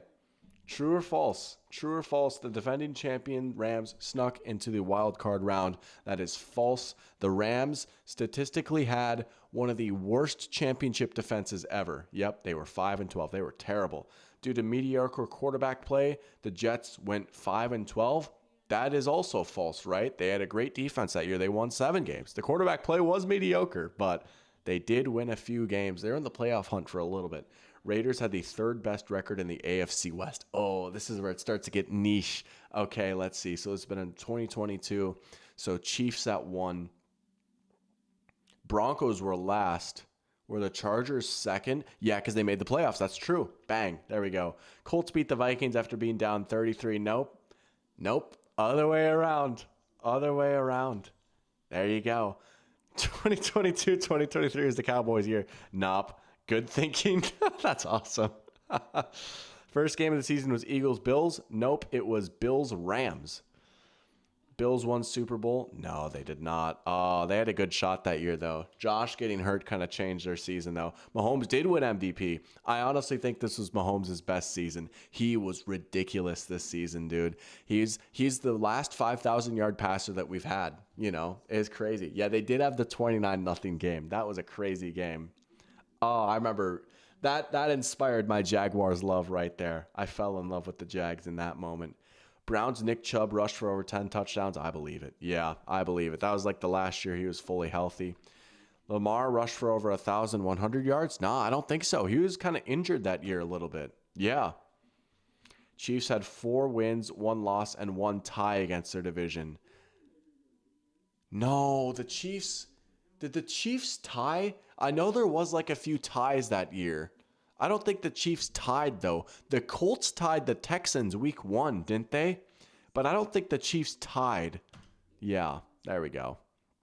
AFC led by Peyton Manning won the Pro Bowl. See, I feel like this is a trick question. Was it the Manning brothers were the captains? I'm going to say true. Nuts. Nuts. Oh, I got that one wrong. Dang, there goes the perfect score. Titans lost 7 games in a row. They did, didn't they? Yeah, because they were like, at one point, they had like 7, and they were at like 7-3 or something, I think. And then they ended up missing the playoffs. They lost their final game against the Jags. They had Josh Dobbs at quarterback. Saints finished 7-10. That sounds about right. That sounds about right. Yeah, that sounds right. Cardinals receiver DeAndre Hopkins had over 1,000 receiving yards. Did he get to 1,000? I know he was suspended. I don't think he did. Yeah, he was suspended for a little bit. Falcons had 3 quarterbacks who started in games. I believe it. Ritter, Mariota. Who would have been the third, though? I know they had Ritter and Mariota. I think it was just 2. Yeah. He started the last 4. Desmond Ritter, the toddler. Good times. Steelers' Mike Tomlin ended his streak of finishing 500 or better. No, sir, not a chance. Not under Mike Tomlin's watch. Mr. Irrelevant Brock Purdy went 3-3 in the regular season and led the 49ers to the playoffs. Nah, he didn't lose a game. Yeah. That was the greatest playoff game in NFL history. Second to only the Minneapolis Miracle, right? Game solved. Bengals secured the first seed in the AFC. No, they did not, right? It was the Chiefs. But they had a good team that year, man. Oh, no. I accidentally pressed the button without even reading the question. No. That was true. The Eagles were crazy that year. They did have a losing record, and they made the playoffs, the Buccaneers. Commanders were the first loss the Eagles had. That's true. Monday Night Football, Taylor Heineke. Seahawks beat the Rams to make the playoffs. Yes, they did. There was a bad call that kind of changed the impact of that game, and that kept the Lions out of the playoffs. Russell Wilson and the Broncos had a better record than his prior team. The Seahawks, not at all. They lost to the Seahawks week 1 that year. Josh Allen had the most turnovers that year. I believe it. Yeah, I believe it. Saquon had less than 1,000 rushing yards. Nah, he was crazy that year. Yeah, he was really good. They made the playoffs that year. Lions did start 1-6. Vikings won a playoff game. False. Game is back on. We'll get back to the game after this. So this is fun. The Bears had the least passing yards and the most rushing yards. That is actually true. They did lead the NFL in rushing yards. Packers' Aaron Rodgers threw for over 4,000 yards. Didn't he just miss it? Yeah. Oh, not even just miss it. I know he wasn't super locked in that year. He was kind of not bad that year, but not good for his standards. Chargers had 1 QB who started in their games. Yeah, it was just Herbert. Yeah. Patriots continued their streak of not losing to the Jets. I want to say that's true, right? Didn't that streak get ended last year? Or did the Jets beat the Patriots? No, I'm going to say that's true. Yeah. Tyreek Hill had over 1,500 yards. Yep. Texans had the worst record in the NFL. Nope. It was the Bears. Jaguars had a negative point differential and made the playoffs. I believe it. No! Plus 54. Oh, I got owned by Game Solved there. Exposing me as a Jaguars doubter. And the Panthers won the NFC South. They most certainly did not. We will take a solid 92%. Only 3 wrong. One of them I just screwed up. That was fun. I like that. You should I'm not going to tell you what to do, obviously, right? Here's what I'll say, Game Solved. If you made like quizzes just like that for other seasons, like, I don't know, hypothetically, like 2017 or like 2015 or something like that, dude, I would play the crap out of those, and I would play those on stream. That was awesome. Clap it up for Game Solved. He gets a helmet sticker. That was a great quiz right there. That was awesome. I love it. I love some good true or false action right there. Just remembering weird stuff like that, right? That was fun. Sebastian saying, kept one of my favorite individual season teams of all time out of the playoffs. That Lions team, I take it? Yeah. Yeah, the Baker Mayfield for his crimes in the Rams-Seahawks game. Incredible performance. Thank you. We'll take it. That's coming from the Quizmaster himself right there. 3rd and 7. Herbert going deep. Oh, good play. Rare Bengals good defensive play. There you go. All right. He wanted to go deep for Q right there. I'm not going to lie. I don't know Newton's first name. He's a rookie corner. It's Jay Newton. I know it ain't Johnny Newton, but yeah, there was some crazy ref ball in that game. I do remember that. Let's go. Well, okay, here's what I'll say. And this is a bit further back. I am such a sucker for, I would say, 2009, 2010, 2011 in particular, because those were like the first 3 years that I really got into football, right? I would say those 3 years. 2017 obviously was a great year and the Vikings were good. 2015, very underrated year. 2014. Honestly, I would say anywhere between 2009 to now, I would say. 2009 is when I started really getting into football and stuff. So anywhere between those years, but I would be a very happy man if there was like a 2009 quiz that showed up, or 2010. 2009 is when I really started following the Vikings. And then like that off season, I started getting more into the NFL. And then 2010 was like the first year that like I started watching like every game, not just the Vikings games, you know. But yeah, that was awesome. That was awesome. Pearchamp loves it too. Cool quiz. Look at that. Pearchamp approved. Look at that. There you go. Dude, 2009 was a great season, wasn't it? There were so many great storylines that year. The Colts and Saints were chasing undefeated seasons. The upstart Jets under Rex Ryan. Brett Favre making plays on the Vikings. Aaron Rodgers coming into his own a little bit, right? The Patriots, like, going one and done in the playoffs that year and, like, were kind of all right. Like, Brady was back and they were good, but not nearly as dominant as some of those other Patriots teams. That was a crazy year, man. That was a crazy year.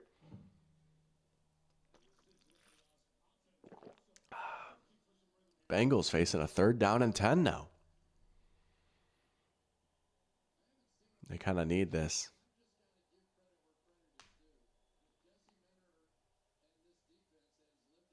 Chase kind of getting locked up on that play a little bit. Good coverage. He wants a flag. I don't know. Can let him play it out there. Got to snap that ball.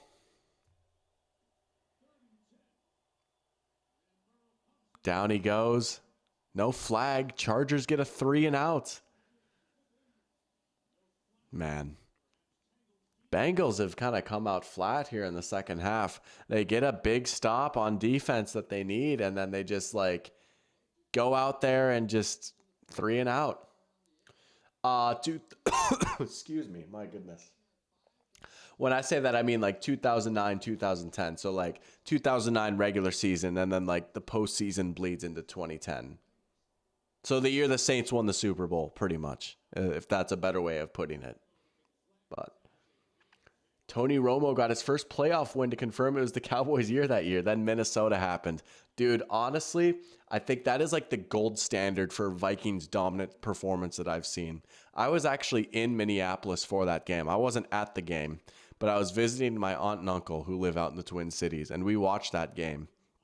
And I remember like going into that game, like, you know, I was like a young kid. This was my first year ever watching the Vikings. I didn't even know that like the Vikings had like never won a Super Bowl before. I didn't know any of like the history of heartbreak, right? I just thought, shoot, like we're 12-4. We have Adrian Peterson. We're freaking stacked. Like we're so sick, right? But like my dad was a little nervous about the game, and like he's like, oh, you never know, right? Like that's why you play. You never know who's gonna win. I was so certain we were gonna win.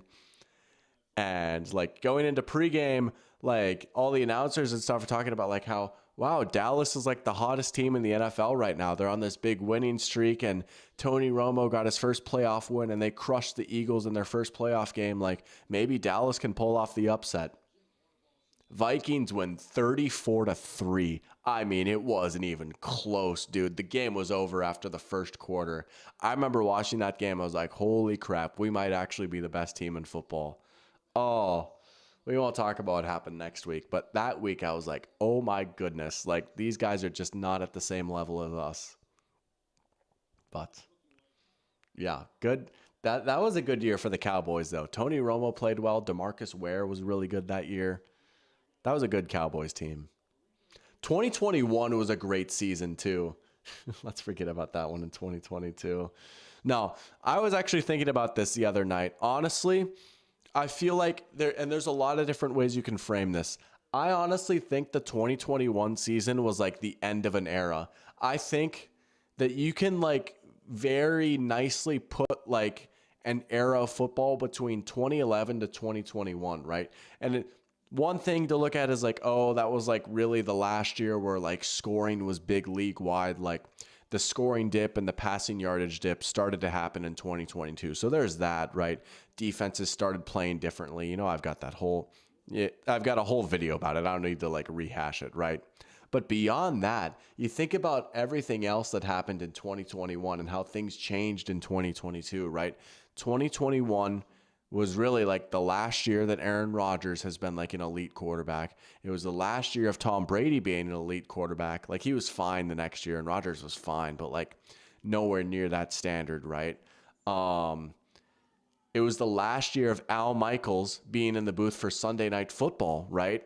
And it was like the last year of like the Sunday Night Football score bug before they changed it to what we have now, right? Like honestly, you compare like the NFL now to even like a few years ago in 2021, it feels like a very different sport. It really does, right? Like some of the young guys were starting to come into their own in 2021, but you still had like, it felt like the last gasp of like the previous generation of players, right? Doesn't that seem like a good way to put it, you know? And Stafford won the Super Bowl that year, right? It's like, oh, like Stafford finally got his ring, you know?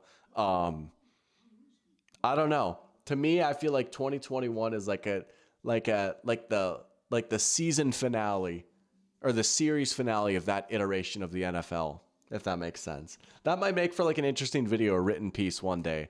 I might want to like create something about that. But I was thinking about that when I was watching that I was watching the Chargers Chiefs Thursday night game, and then I went back and I watched the highlights from the Chargers Raiders Sunday night game, the final game of the regular season. And I was like, man, like that's the old Sunday Night Football score bug. And there's Al in the booth. There's Derek Carr on the Raiders, you know, man. But yeah, 2021 was a very, very good season. I do have a soft spot for 21. That was a fun year, man. Are the Saints my second most hated team? That's a great question. I mean, I've got history with the Saints, obviously, right? Some childhood trauma from Sean Payton. I guess. I don't know. It's harsh to say that I hate the Saints. And I think I've like said this before, and I know like it might be silly. I truly don't honestly like hate any team, even like the Packers or the Bears or the Lions, right? Believe me, I want to crush my rivals into oblivion, right? But also like, I don't know. I see the bright side of every team too, I guess. But I don't blame people for being haters. Being a hater is fun, you know. I guess I guess I could say like there are aspects of like not the 49ers. Where is that coming from? Like the Packers, Bears, and Lions that I hate, obviously, right? I hate when they beat us and stuff, but you know. But they're up there. Yeah, I mean, I've got a history with that organization. Welcome to the stream. Anything for clicks? Good to have you back in here. Saying Bengals are cooked. Yeah, it's not looking good for them right now, is it? Although their defense is at least looking a little bit better in the second half, but now their offense is kind of being a problem. I mean, they've only got 6 points, 2 field goals, you know. But 2017 was a great season, though. That was another great year. Obviously, the Vikings were sick that year. Eagles got their first ring, and that was a great Super Bowl in general. Good playoffs all around, really. Yeah, that was another good year for defense. We had Saxonville, we had the Vikings, you know. That was a fun year. Yeah. Michael's still baffled about how the 2021 Steelers made the playoffs. Yeah, that was that Ben's last season in the playoffs? I don't think it was Ben's last season. Or was it? No, it was Ben's last season. Yeah, it was Ben Roethlisberger's final season. Yeah. Oh, goodness. Yeah. That was the end of an era right there, man. It really was. They did make the playoffs, and they got smoked by the Chiefs. Mahomes had 5 touchdowns in that game, if I'm not mistaken. We got Schroeder Iceman back in here. Let's go. Welcome to the stream, Schroeder, saying, as a Vikings fan, it was hard to believe all the hype for Rodgers to the Jets. He has never looked good since his last MVP season. He really hasn't, man. Like, you know, I chalked it up to like, oh, he wasn't super bought in and like he wanted out and he was just being lazy and he was obviously frustrated out there. But I don't know, man. Like maybe that's just who he is now. He's an all right quarterback that can still have a few crazy throws in his bag, but he ain't the Aaron Rodgers that like put the fear of God in you, you know? Yeah. Anything for clicks? Missed a 20 leg parlay because Alvin Kamara got 22 receiving yards and he needed 25. Oh, the house always wins, man. That's so tough. That's so tough. Dang. You would have probably made a boatload. I bet you Vegas made the call. They're like, Alvin, you need to go down. Second and long for the Chargers. Oh, Will Disley making him go Olay there. But yeah, it was his last season. NFC West has hurt me a lot as a Packers fan besides the Rams. Yeah, I get that, right? The 49ers, the Seahawks.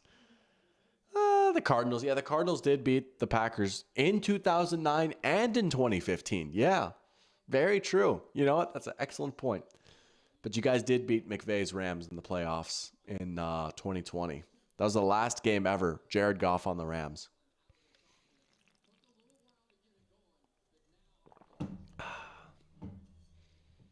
2013 and 2019 Steelers were awfully close to being sorrier playoff teams. Man, 2019, that was the year with Mason Rudolph and Duck Hodges, right? That team was hilarious. That was a very Tomlin team right there. 2021 and 2023 Steelers are two of the sorriest playoff teams I've ever seen. And of course, both were 7 seeds. Yeah, it is pretty incredible how those teams were able to get in the playoffs. Anything for click says, I don't know why I did a 20 leg, but I think I got the betting thing down. Well, bang, there you go. I thought I did too. I lost the one thing I played today. It was just a two-legged play or whatever on Prize Picks. Of course, Drake London sold me a little bit, but Dicker got it. Curved it back in. Looked like he was missing it for a while, but it curved back in. Schroeder asking, what's worse, the Herschel Walker trade or the Deshaun Watson trade? See, it's tough. Here's the thing. The Herschel Walker trade was absolutely bad, and Walker did not turn into be like, forget like not being a difference maker that brought the Vikings to the Super Bowl. Herschel Walker wasn't even like good with the Vikings. Like he was like a average at best running back. He just straight up as a player did not play well. But the big thing with the Herschel Walker trade is like, oh, the picks that the Cowboys got all turned into like Hall of Famers and all pros and stuff like that, right? Tough, obviously. But I would say, not to defend my own team, right? It probably is the Deshaun Watson trade because you have to factor in the contract that the Browns have taken on, right? Versus with Herschel Walker, right? There wasn't that stuff you had to deal with back then. The Browns also still gave up a lot of draft capital. And, you know, there's the whole moral conundrum of it all, and that the Browns just completely soiled any sort of public goodwill, willingly, by the way. Like, they chose to do this, right? It's not like the Texans where it's like, oh, he's on our team, but, like, he's not playing. It's like, we'll take him, you know? So I would say it's the Watson trade. I will say it was the Watson trade. And, of course, he sucks. Like, he's, like, not even good, you know? So... and it is legitimately set the Browns franchise back years now, I think. But, yeah. People didn't know that he was a complete monster like they did to Deshaun Herschel. Yeah, see, like, it's not like, you know, and stuff has happened to Herschel Walker since then. But, like, you know, back then, it wasn't, like, well documented. You know what I'm saying? But, yeah. Yeah.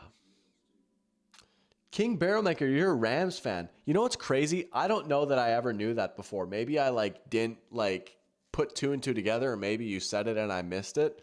That's crazy. You're a Rams fan. Let's go. I do enjoy the Rams myself. Big win for the Rams today. I'll have to remember that now, right? I try and like get a pulse on like who everyone's favorite team is. So that's awesome. But says he respects the Packers, but can never beat them. Yeah. Those McVay-LaFleur duels are fun, though. Y'all almost had them this year. That was a good game. Y'all could have easily took that game, man. Oh, is that Birria? Oh. Oh, my goodness. I love Birria tacos so much. Oh. I made those for my birthday this year. Those are so good. If you've never had those before, oh, my goodness. You got to try them. Shoot, now I'm hungry. We will not be going to the McDonald's drive-thru today, though. That was still so funny that I did that. That was awesome. Anything for Clicks asks, who do I think is going to win the NFC and the AFC conference? I'm going to stick with my preseason pick. I'm going to say Lions and Chiefs. Chiefs lost today, notwithstanding. I still think they'll find a way, right? It's one loss. It's one game. They're a little injured. It was a close game. They'll still probably get home field advantage, right? I think it'll be Chiefs and Lions. I'm going to stick with that.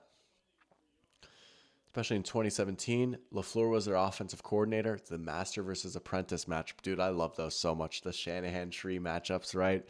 Like Anakin versus Obi-Wan. We saw nuts. Last year, Kyle Shanahan versus Matt LaFleur. We've seen that matchup in the playoffs a few times now, but that was a great game last year.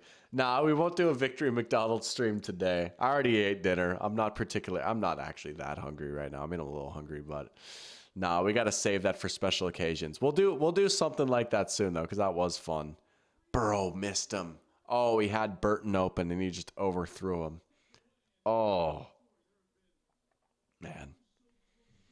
But yeah, that chicken Big Mac was crazy.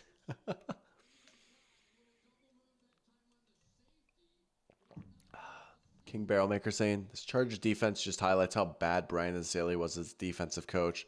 I always felt like he was carried by Donald and Ramsey in 2020. Yeah, like the scheme he ran was cool, right? Like, oh, we can play the run with a light box. We can have our cake and eat it too. It's a good idea, but yeah, a lot of it was predicated on, wow, we have Jalen Ramsey and Aaron Donald, and Aaron Donald alone can take up like the work of like 2.5 people on the defensive line, you know? Yeah. And it's kind of crazy. The bad man is gone, and now the Chargers defense is kind of balling a little bit. That was a good throw and catch right there by Burrow to Higgins. So the Bengals are down 21. It's only a 3-score game. Yeah, just take the play. But good old Brandon Staley. Don't worry, we'll talk about him in my next video, though. We're going to talk about Brandon Staley a little bit. He fascinates me in so many ways. I have not had the Krabby Patty meal, no. I heard good things about the Frosty. There's Chase Brown ripping off a nice run right there. Here come the Bengals. Maybe a little bit. I guess they might not offer it anymore, but no, I never tried it. I don't really go to Wendy's, to be honest. I mean, I guess I could have gone out of my way to go there, but that's good. You thought it was solid. Did the Krabby Patty justice, hopefully. But yeah, I did hear that Frosty was pretty good. I honestly can't remember the last time I've had Wendy's. It has been a long time. It's been years. But wonder what the next big meal craze will be. Krabby Patty secret formula. Oh, almost caught. That would have been a great catch by Higgins. Man, maybe if he wasn't rusty, maybe if he had been like healthy the whole year, he could have made that catch. That is a tough catch, though. But we've seen him make catches like that before. Oh, that was a good ball by Burrow. Do I play bingo? Good question. Anything for clicks? You know, I've been meaning to do this, and I will do this before the season ends. I will get in the lab, and I will make a primetime football bingo board. Like, I'll make a bingo board with squares that like kind of pertain to the game that's going on. I actually did that last year, believe it or not. If you go back and watch my Vikings versus 49ers Monday night stream last year, I had a bingo board. And hopefully the one that I cook up this year, it'll look a little nicer, right? Me and Caden will probably sit down and cook one up in Canva or something. But we will do a bingo stream before the season ends, because that is something I've wanted to bring back. So we will do that. To answer your question, though, just overall in general, do I play bingo? I don't remember the last time I played bingo. Probably like when I was in elementary school. Nah, it's been later than that. But bingo is sick. I do love me some bingo. Maybe I need to like, well, I guess I can't. We don't have Big Top Bingo here, but pulling up to Big Top Bingo in Fargo. Low key, I will be in Fargo next week. Pull up to Big Top Bingo with the boys. Jack, you down for some Big Top Bingo action when I come to Fargo? Saying go to McDonald's now. I do like the crab meat theory. Yeah, and that's why he's the only crab. And the restaurant, the Krusty Krab, looks like a crab trap, right? And that's why it's a secret. Cannibalism a little bit. Crabs would do anything for a buck, you know, right? He would eat his own kind. Well, Mr. Krabs doesn't really eat Krabby Patties when you think about it. I do like that theory, though. Burger King is lacking. McDonald's had the Grimace Shake last year. That's right, the Grimace Shake. I remember seeing so many people posting about that. Yeah, what is like Burger King's big thing? They haven't had one. I guess they had like the Spider-Verse burger, but like, yeah. There's a crypto bingo game. Oh boy. I'm a little scared to get involved in crypto. I feel like I'd lose all my money, to be honest. Crypto bingo is crazy, though. I feel like that gets super intense.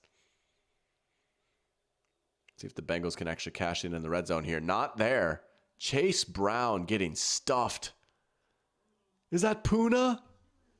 Puna Ford. Let's go. Oh, they did have the custom Whopper. Dude, what? I've literally been seeing ads for that all day. Yeah. Whopper, Whopper. What's that Whopper? Some of those look interesting, right? I like the effort on like the street corn Whopper. You know, it's ambitious and it's bold, but I respect the effort. It's different. The pickle ranch Whopper, and then there's like the Southern bourbon barbecue Whopper. Okay.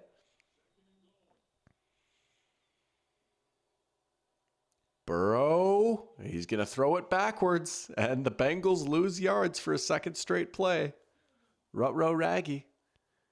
Man. Man.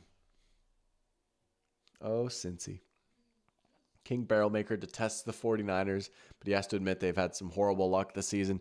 Oh, yeah, with injuries, losing on some wacky plays, right? Yeah, I get that. Well, here you go. Here you go. Do I think Dallas pulls off the upset? No. Houston is not invincible by any means, right? But Dallas is pretty bad, and now they're without Dak, and Nico Collins is coming back for the Texans. Nah, I think the Texans will get a much needed victory because they've been sliding recently, and they kind of need to win. The Colts are right there. Look behind you, Houston. But no, I think Houston will pick up the wins where they need to win the division, and I think tomorrow night like they'll take care of business. Nico Collins should have a good game against that defense. Here you go, 4th down and goal. Might as well be 4th and game.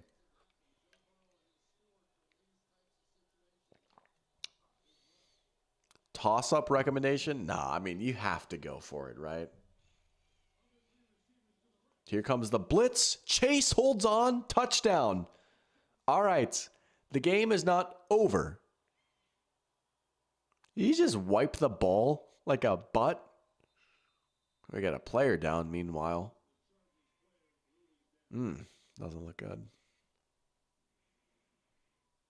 Wipe the ball like a butt is crazy. Anyways. Yeah. Chase one-on-one, easy money. Dak will throw 6 interceptions and win to prove that he's the guy. I mean, he's out, isn't he, though? Like, he's, like, out for the year, isn't he? Dak Prescott injury. Yeah, it's going to be Cooper Rush, baby. It's going to be Cooper Rush out there. Yeah. Cooper Rush will throw 6 interceptions to prove that he's that guy. How about that? How about that? Yeah, I think the thing is though, like Houston's offense is honestly pretty rough without Nico. That offensive line is pretty bad, you know. And here's what the darn Colts, man. All they needed to do was win one of those Texans games, and my Colts win the division take might have actually came true, because the Texans have not taken that leap into being a juggernaut, you know? I wasn't crazy for thinking the Colts could win the division, but the Colts sold me. The Texans held up their end of the bargain, but the Colts sold me a little bit. Oh, yeah, you have to tank, right? I mean, you're not playing for anything at this point. Get a high pick. Get Mike McCarthy out of there. They would so get like Travis Hunter, wouldn't they? They're going to get one of the Colorado guys. That's my. I don't think they'd get Shador Sanders just because like they just paid Dak, right? And they love Dak, and Dak is good. What if they got Travis Hunter, man? Oh, honestly, I would be here for it. That would be kind of fun. You can't lie. It might get a little annoying at times. The Cowboys love fest and all the glitz and the glam. It'd be kind of fun. I don't know. That would be one of the most entertaining spots that Travis Hunter could go to. Or he could go to the Jaguars at the first overall pick.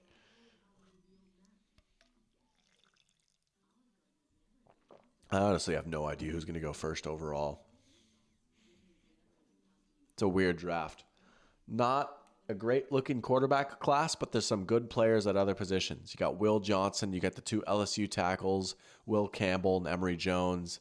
You've got Travis Hunter, obviously. Ashton Genty, I mean, he's not going to go first overall, right? Could he go top 10? Maybe. Um, oh, nuts. What's that guy's name? The Michigan defensive tackle. I know exactly who he is. Oh, why can't I think of his name? He's the defensive tackle for Michigan. What's his name?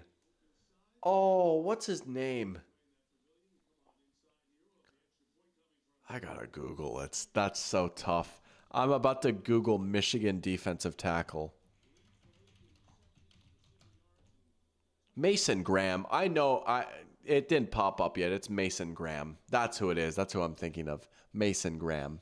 There you go, Michael. Thank you. I don't know why I just completely forgot his name. But Will Johnson is the corner. He's nuts too. And it's crazy. Like Michigan did lose a lot of talent, and Michigan's not very good this year, but they've still have another good class going to the NFL. Colson Loveland, or is it Colston? Their tight end, right? He might be a first rounder. They still do have some good players that they'll send to the league this year. But yeah, Mason Graham. Oh, back when I thought the Vikings were going to win like 6 or 7 games before the season started, I was like, it would be sick if the Vikings got Mason Graham. There's not a chance they get him, though.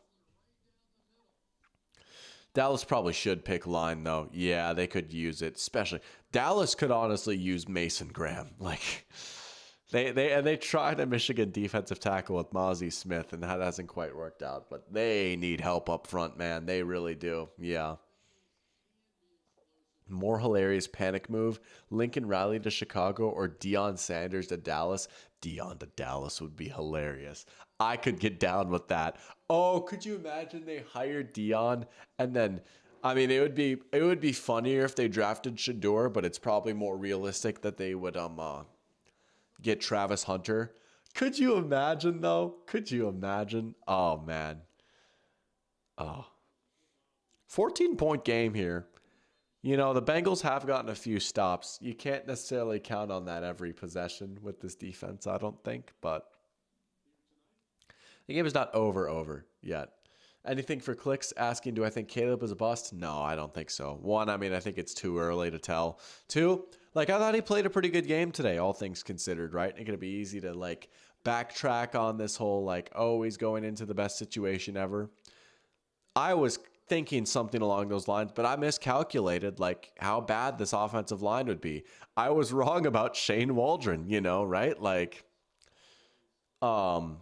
he certainly has not been like amazing. Like, there's certainly a lot you can put on him. Yeah, he's missed some throws. He's been inaccurate down the field, maybe taking a few sacks, but for the most part, I still think that like he shows enough every week where it's like, okay, there is a good quarterback in here. I don't think that we need to panic about Caleb at all yet. Like, he's 10 games into his NFL career? I think he'll figure it out. It'll come to him. Might be like next year when it starts to happen, but I think it still will happen. Absolutely. Oh, well, there you go. Michael with the scoop. Deion saying he doesn't want to coach in the NFL. I could see that. I mean, he seems to enjoy the college game, right?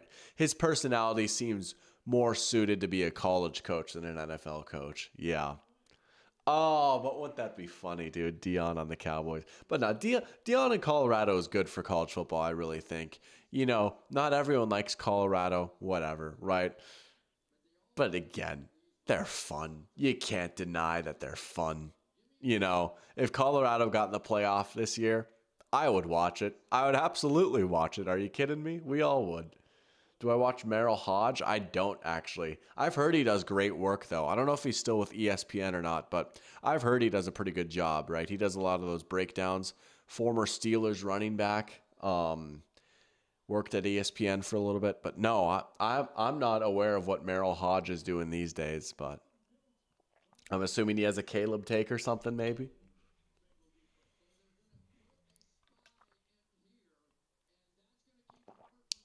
Meanwhile, Bengals getting to Herbert. It's a non-Trey Hendrickson Bengals sack. Coming into this game, Trey Hendrickson had 11 sacks. The rest of the Bengals had 6. All the rest of them. Here we go. They got to stop. Hold on a second. Hold on a second. You know, I was thinking, man, this game is going to stink for the rest of the night. It's not quite over. Can Joe Shiesty lead the comeback with his aura? Sorry. Sometimes I'm 12 years old. Still a third of the game to go. Way to frame it right there, Mike Tirico. That's a company man saying, you know what, there's a lot of game left, right? Trying to hype up the audience. That's a pro right there, Mike Tirico. He's not flashy. He's the Tim Duncan of play-by-play announcers. He's just so steady, you know?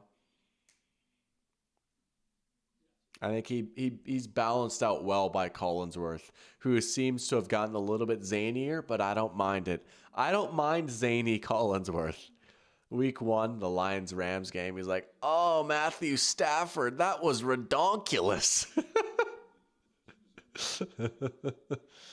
Oh, he did have a Caleb take, saying Jaden and Bo were better before the draft. I will say, those two have had better seasons for sure so far. He's got to be feeling pretty vindicated right now. Shout out Merrill Hodge with the Caleb Williams draft take. Look at that. Yeah, I mean, there's like some concerns, right? Maybe his game doesn't translate well to the NFL. He needs to maybe learn to play in structure a little bit more. And the structure he did play in at USC does not typically translate well to the NFL, right? Just so much of it was just like, it was a very college-y offense. And there's aspects of it that go into the NFL, whatever. I say that like I'm the leading authority on that when I'm not, but, you know. I'm going to have to go back and watch that now and see his like reasoning behind that and everything. And he nailed CJ Stroud. Shoot, maybe I got to talk with this man and be like, all right, what do you know? Besides, you know, like actually playing in the NFL, right? He was a player, wasn't he? I swear he was. He was a running back for the Steelers, right? Merrill Hodge. Yep. There you go.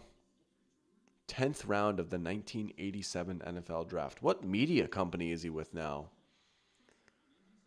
I'm on his Wikipedia page right now. Broadcast career. Laid off by ESPN in 2017. Yeah, I feel like I hadn't seen him on ESPN in a minute. Oh, it doesn't show on his Wikipedia page what he's doing now. Oh, well. He does some stuff with the Steelers YouTube, it looks like. He's an inspirational speaker. Nice. Oh, he has a book. There you go.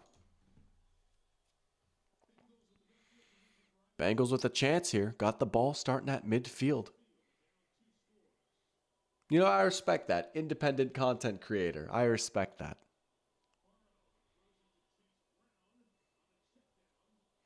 Positive yards on first down. King Barrelmaker saying Caleb looked okay, but not spectacular today. His best games are against the weak Carolina and Jacksonville defenses. Yeah, and I think that's more fair to say now, right? When their win streak was happening, some people were saying that. I was like, all right, well, let's see what happens after this. Maybe they are turning the corner a little bit. Nah, maybe they beat up on some bad defenses a little bit. Yeah, I will give you that. I will. But gotta trust the process. So fun. Mr. Vikings fan out here saying, trust the process for the Bears. There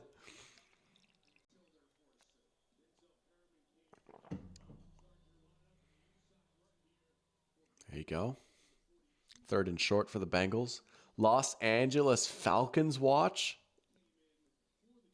What could that mean? Falcons would move to LA. I mean, That took me 2 seconds to figure out. There we go. Yeah, I know what you mean. I know what you mean. We'll see. We'll see how this drive goes. If the Bengals, I mean, obviously, if the Bengals score a touchdown before the end of the quarter, it's literally a one-score game. The Bengals score a touchdown on this drive, it gets very interesting. That's what I'll say. It gets very interesting. And we'll see if Zach Taylor knows his math if the Bengals score a touchdown here. We'll see if Zach Taylor knows the math. Oh, Chargers get a stop. Bengals, you got to go. Yeah, here you go. You got to go right here. It's 4th and 2, man. You got to try and score on this drive. You got to try and score a touchdown.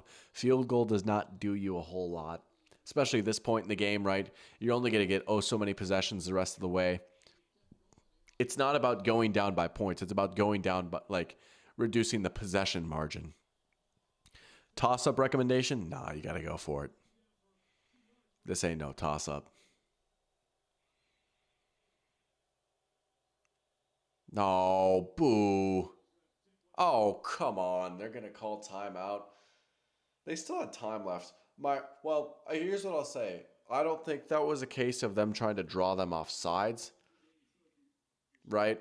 I hate when teams do that. That's such a pet peeve of mine. When they go out there on 4th down, they try and draw the team off sides and end up calling a timeout. That's such a beta move, in my opinion. To me, that's even more beta than punting. We want to try and get the first down, but not actually by snapping the ball, just by trying to get you to jump, right? But if you don't jump, which 99% of the time won't happen, then we're just going to punt. To me, that shows you're scared to compete. The Chiefs did that today. And if you notice, when it became obvious that the Chiefs weren't going to snap the ball, the Bills players on the field just started going nuts, just pumping up the crowd. And the stadium got so loud because they knew Chiefs were scared to compete on 4th down right there. Anyways, that's another soapbox for today. Here we go. 4th and 2. They're actually going to go. Burrow, deep shot, wide open. Oh, it's a touchdown for T. Higgins. Hang on a sec. Hold the phone. Hold the phone. Wow. Touchdown Bengals on 4th down. Burrow deep ball. Oh my goodness. Hang on a second. We've got a game. Look at the gravity by Jamar right there. Oh, he got him. There you go. Oh, they're going to kick it. See, I guess it's in the 3rd quarter instead of the 4th. So maybe, depends on who you ask. Some people might say to go for 2 here, if you're familiar with the down 8 test. But that's usually more applicable to the 4th quarter, right? That's what I was alluding to with the math, the down 8 test. I don't know how many of you guys are familiar with that. I feel like it's starting to get well known, right? NCAA football will recommend you go for 2, scoring a touchdown to go from down 14 to down 8, right? Kick the extra point, go for 2.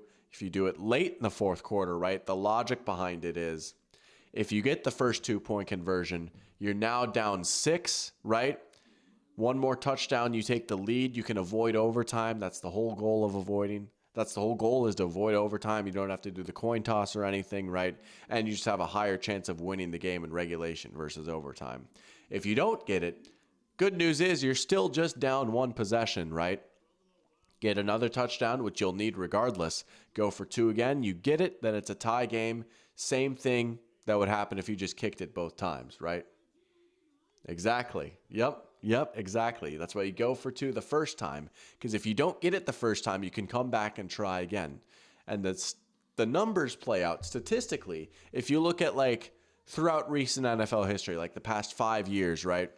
Teams convert on 2-point conversions at about 48% of the time. So about 50-50, right? Statistically speaking, you are probably going to get at least one of those 2-point conversions. And if you get that first one, that just gives you such a big advantage. And if you get the second one, it's the same result, but you have the upside if you get that first one just by trying it.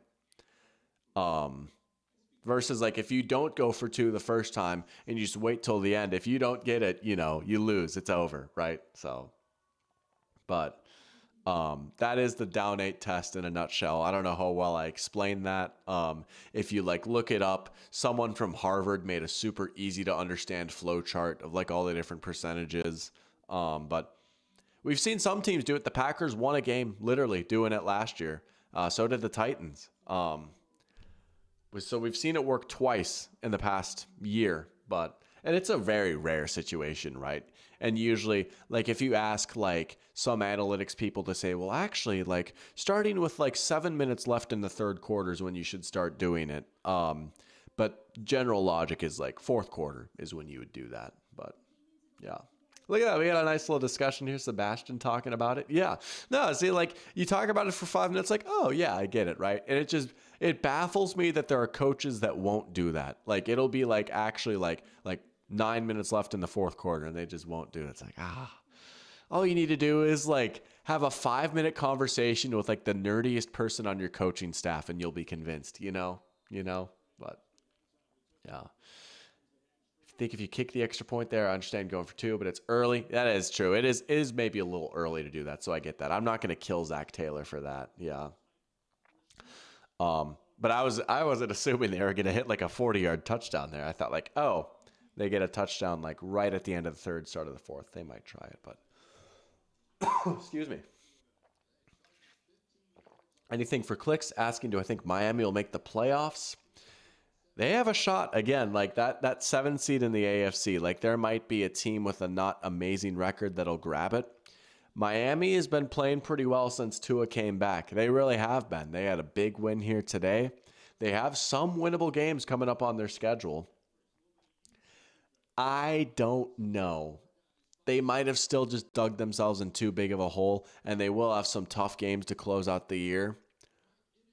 But they're not dead in the water, which is crazy because a few weeks ago it looked just like straight up over. Like they were like in the conversation for like a top 5 pick. I don't think they'll like their defense is too good.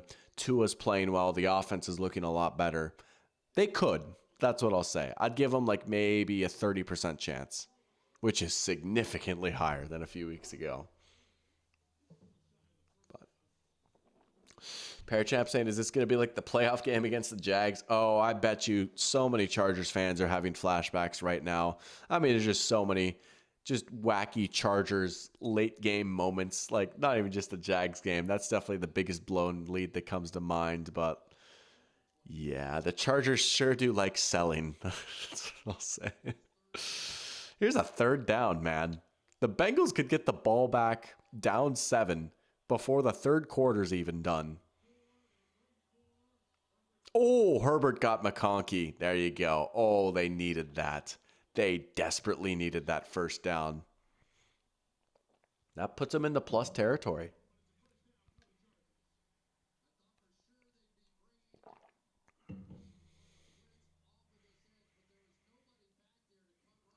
Look at that. Oh, easy money for Ladd right there. Biggest blown lead that comes to mind is obviously the Colts. Yeah. Wonder what who the other team was in that game. Crazy.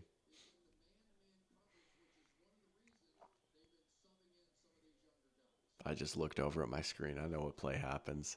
My ESPN Gamecast is like slightly ahead. You can't see it on the... Oh, that was a nice play, though. I didn't know it was that. I just knew it was incomplete. I accidentally looked over my monitor to the right. That's where I have my... That's where I have this up, right? I just like cropped the Gamecast. But I saw like incomplete, broken up by DJ Turner. But I didn't know it was like that. That was a good play. But I'm trying not to like look over there. Sometimes I do. Try not to get the game spoiled, Is he hurt? Yeah. Tough.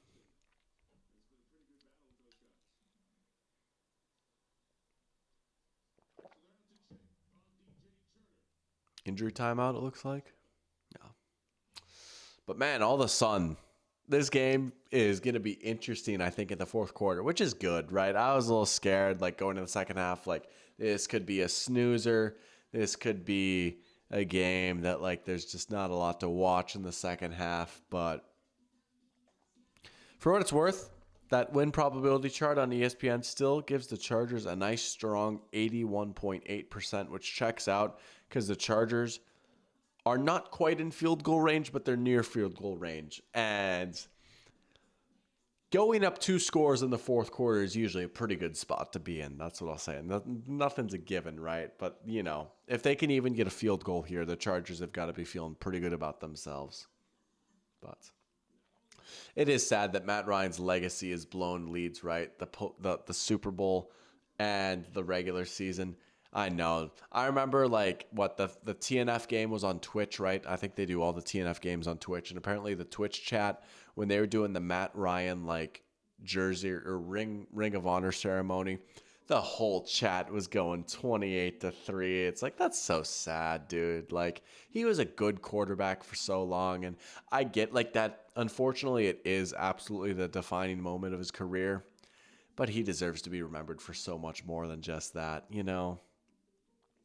He's a good quarterback, but that Super Bowl's rigged. No, there's no way. I mean, there's just no way. I mean, you might be doing a bit. You could be could be a bit ironical, to quote Goodwill Hunting, but yeah. He did. Sounds like he did separate his shoulder. I mean, I guess I could have just like seen it with my own eyes better, but yeah, missed it. I guess caught me lacking a little bit. Matt Ryan was always a terrible defender. Yeah, he couldn't tackle, man. How dare he let Julian Edelman catch that ball? J.K. Dobbins' big run. Big first down, J.K. Dobbins making it happen. And that'll probably put the Chargers in field goal range. That is a big run right there. That is a massive run. Look at him staying on his feet, just chugging along. Man, he's a guy that I love seeing succeed. All the injuries that he's fought through. It is good to see him running the rock like that this year. Yeah. I'm with you, Pear Champ. Like, I was already pretty much there with Brady the GOAT, but after that, it's like, what else is there to say, dude? What else is there to say at this point?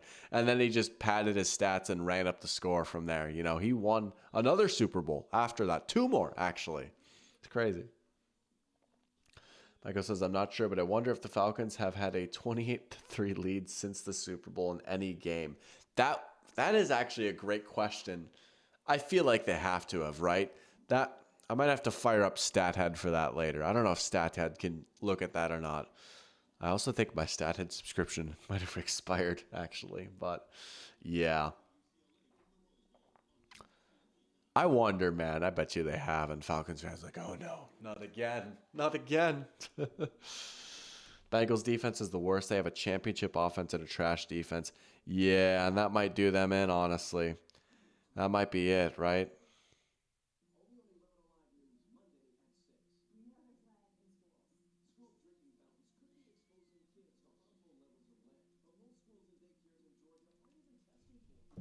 It's hard to win the Super Bowl with like a terrible defense.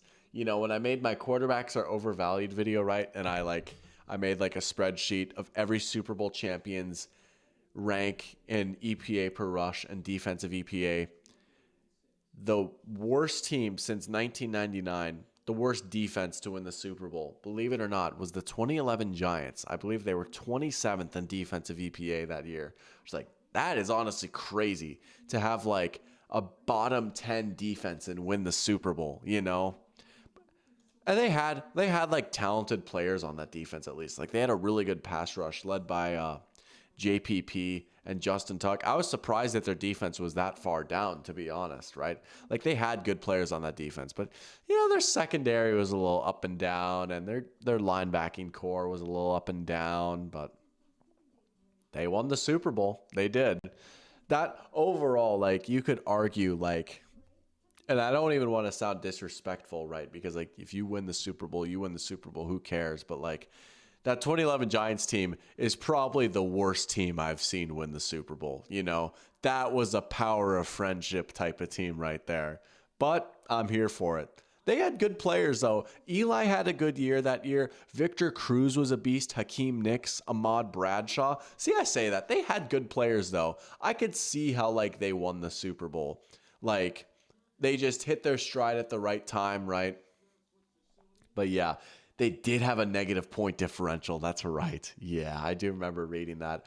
That was my cope during the Vikings 2022 season when we went 13-4 and had a negative point differential. I was like, well, the Giants did it once.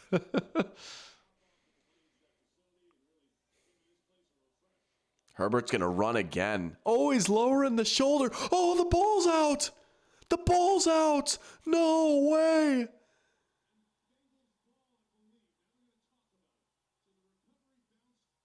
Was he down?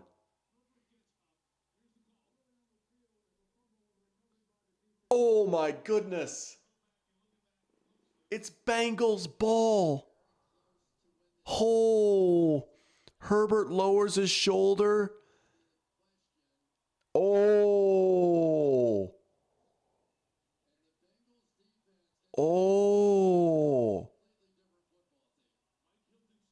Oh, I think it is out. I don't think they can overturn that. Oh my goodness. Oh. Herbert lowers the shoulder to get extra yards, and I respect it. I will not criticize Herbert for doing that. I respect it, right? But man, is that unfortunate. Oh my goodness, it's Bengals ball. Can you believe it? The Chargers should never ever get a 20-point lead against a cat team from the AFC. That's the moral of the story. Oh my goodness. Burrow escapes. He throws. It's caught. It's Chase Brown. He's still on his feet. There is a flag. We'll see about the flag. What the heck? Man. Burrow with a Houdini act.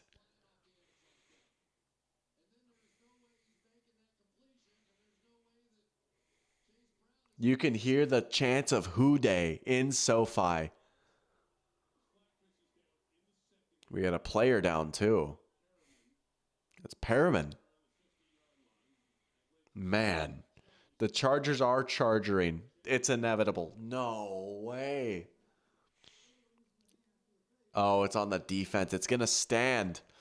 That is an unbelievable play by Burrow. Oh, yeah, they got Jamar in the face pretty easily. Yeah.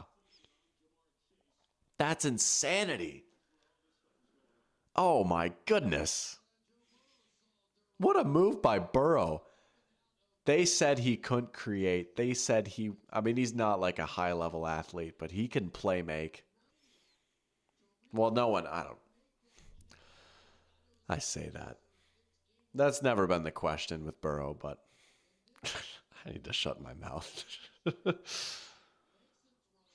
That was a straw man argument right there, as they like to say, a logical fallacy.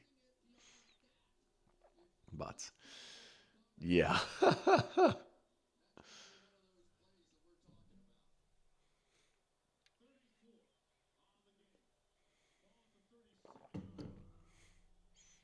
Here we go.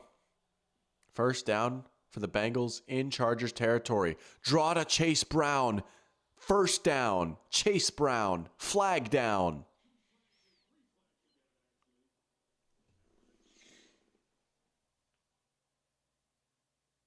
This is just turned into a banger of a game out of nowhere. Shout out to everyone staying up late. Oh. Holding. I like how when there's two holdings, how they have to like decline one and accept one. They're like, you know what? Screw Cordell Volson. He'll be the one that's charged with holding. That other guy's good. We're going to get him for the holding. That's going to show up on his stats. How dare they do an NDSU lineman like that? Come on now, Jim. Be better. Give the penalty to the other guy. Thank you. The elite rhyme scheme. Appreciate it. The Chargers keep collapsing. They're crumbling right now. Can they pick themselves up? Chase motion and tight screen to Chase. Just a little bit right there. Sometimes the best games do start poorly at first. Just let one team build up a 3-score lead just so you can get a comeback in. I mean, this is for the Bengals season right here, I would say, right? Like, Shannon Sharp. The Shannon Sharp bit is back. Let's go. Like, if the Bengals lose, it might be over, right? They would need to win out from here, right? They kind of need to win this game. It is kind of win or go home for them. Not go home, but you know what I mean. It's go time for Cincy. Burrow will dump it off. Oh, a few extra yards there. Those few extra yards from Drew Sample might be big here. Anything for clicks? Was ready to turn this game off? Well, we're glad you didn't, man, because we are in for a treat. They're going to go quick. They caught him with an extra man. Burrow is going to escape. He's going to chuck it on the run. It's caught by Chase Brown again. They're going to get a few extra yards on the first down. They caught the Chargers lacking. Burrow escaping again. These two quarterbacks, man. These two quarterbacks. Man.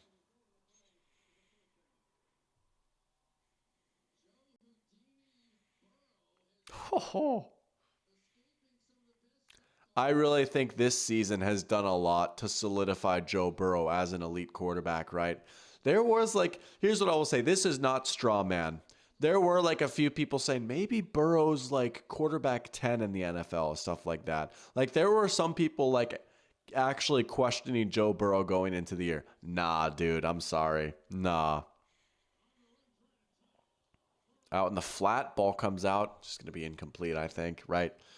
People will bring up he doesn't have a single passing touchdown in the fourth quarter of a playoff game when his team is trailing. It's okay, you can bring up that cherry-picked fourth quarter playoff stat or whatever, right? Yeah, you know what? The Bengals defense did go crazy in the playoffs when they went on their Super Bowl run. Yeah, absolutely. But also, he has had great seasons for years on end now. And again, you just have to take what you see at face value at some point, right? Yeah, you know what? He is that guy. He is Joe Shiesty. Burrow falling back. He's got time. Got to get rid of it. Wobbler. It's caught by Chase. He held on. It's a touchdown. The Bengals have a chance to tie it up with the extra point. What a catch by Jamar Chase. Oh my goodness. How did he hold on to that? He had to keep that thing in his one hand when he was getting spun around. Oh my goodness. Weaving through the double coverage. Just go up and get it. And there he is holding it out. He hangs on to it. Burrow just directing traffic. There's the Burrow Chase buddy ball that we've been waiting for.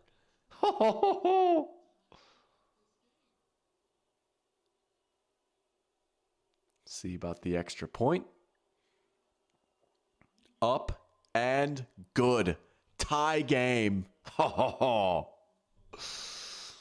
What a drive by Joe Burrow, man. Yeah. I mean, he is a cool quarterback too, right? There's just no denying it. What a game. Let's go. What I say, man. I dare someone to tell me that quarterback play in the NFL is not good right now. You know what? This warrants me tweeting this out. Maybe. We'll see. I dare someone to tell me that quarterback play is not good right now, man. I dare someone to tell me Nah, I'll think of a better way to phrase it. Maybe I'll tweet it after the game or something. But that is like my like I'm telling you, it just boggles my mind how people are like quarterbacks today just aren't as good. There are great quarterbacks out there for those with eyes to see, man. Oh, cinema indeed, X crazy. Cinema indeed. Welcome to the stream. Good to have you in here. The Los Angeles Falcons have arrived. The prophecy has been foretold. Look at that. Look at this win probability chart. I'm going to switch. Want to ride a roller coaster? The sound effect was crazy. I mean, look at this. The game was over. The game was over. Now it's not. Now the Bengals are favored to win. Barely. It's tied, mind you. We've still got a lot of game left, but yeah. Here we go, man. Here we go. Sebastian saying, like I was saying earlier, because the Bengals took the extra point last time, they don't have to rely on the 2-point conversion to tie the game, though. Now they might get another possession anyways. Yeah, that's the big thing, right? Like, they'll probably get 2 more possessions in this game, if I had to guess, right? Chargers, Bengals, Chargers, Bengals. The Bengals might get the last possession of the game. Well, we'll see how long these drives are. But if I had to guess, I'd say the Bengals get 2 more possessions in this game. Crazy if T. Higgins was not a Bengal. Yeah, there's the trade rumors, right? I mean, he's not under contract right now. Talking about do or die time for the Bengals, right? This iteration of the Bengals as we know it. I mean, realistically, it kind of ended last year, and it stinks that like Burrow was hurt for so much of it that they didn't fully get a chance, right? Because they've lost so much on defense these past few years. But now, this is like probably the last ride with Burrow, Chase, and T all on the team, right? So like, you know, it's time to like do something here a little bit, right? Burrow looked a little Amari there, right there. He did. Now Burrow's been moving around and creating. Man, look at those second half stats, dude. Man. Let's go. Let's go. This is the kind of game that just gets you fired up, you know? All right, Herbert, what do you have in store? What does this young man have an answer for? I phrased that poorly. Do you have an answer, young man? Can Herbert pull a rabbit out of his hat, perhaps? We saw some Herbert mastery in the first half. Can we see some more lasers here?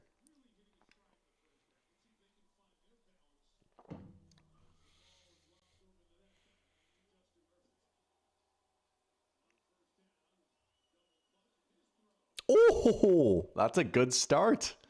That's a tight window right there that he just fit that ball into.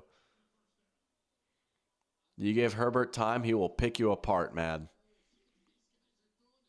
Look at that. What a ball. Good catch, too. Another injury. Jeez Louise. I say, I think it was just the win probability was for the Bengals because technically they still had the ball before kicking off. Now the Chargers are at 58%. It's like that surprises me a little bit, but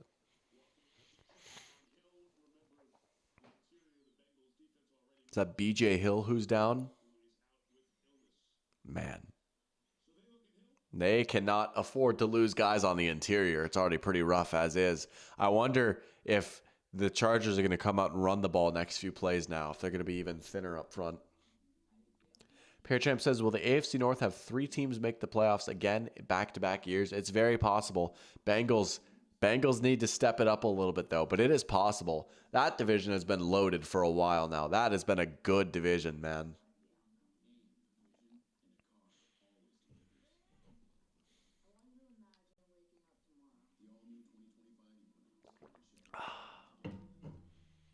Just soaking in this game a little bit, man. Oh,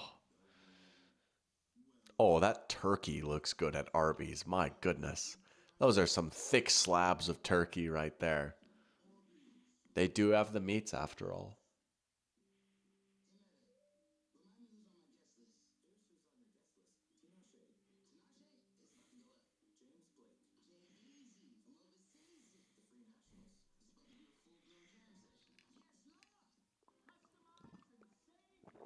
It's Limu, Emu, and Doug. Let's go. Look at those parade balloons, whatever you want to call them. Giant inflatables. This has been a long game. It's past 11, and there's still pretty much all the fourth quarter left. I'll be going to bed a little bit late today. That's okay. It's all good. Oh, I gotta go to work tomorrow. That's chill. It'll be fine. I'm being dramatic.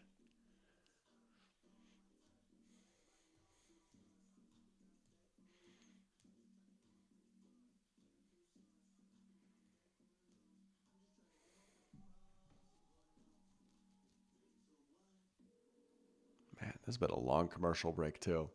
I need my football. Well, I guess a player's hurt. I should probably chill. There's a player getting medical assistance. I'm like, I need my game. There we go. Man, been a lot of injuries in this game, though.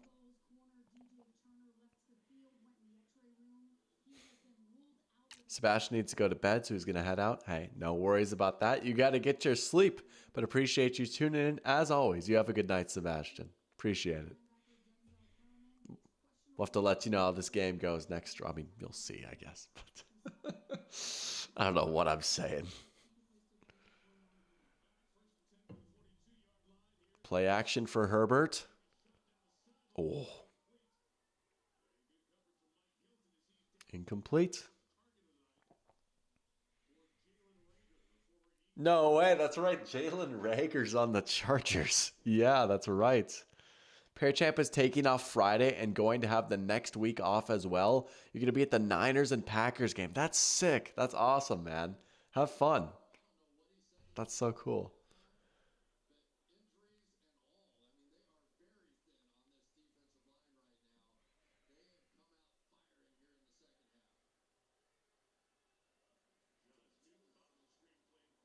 Oh, it's batted up. They did not blow that dead. Wow, they just let it play out. They'll probably change that, right? There's no way that was a backwards pass. I won't think so. I'm surprised the Chargers back-to-back passing plays after LA just suffered an injury up front. It's a tie game, right? I mean, they could pound the rock if they want to. Yeah, it is incomplete. That was clearly going forward. They let it play out, though. There you go, again. But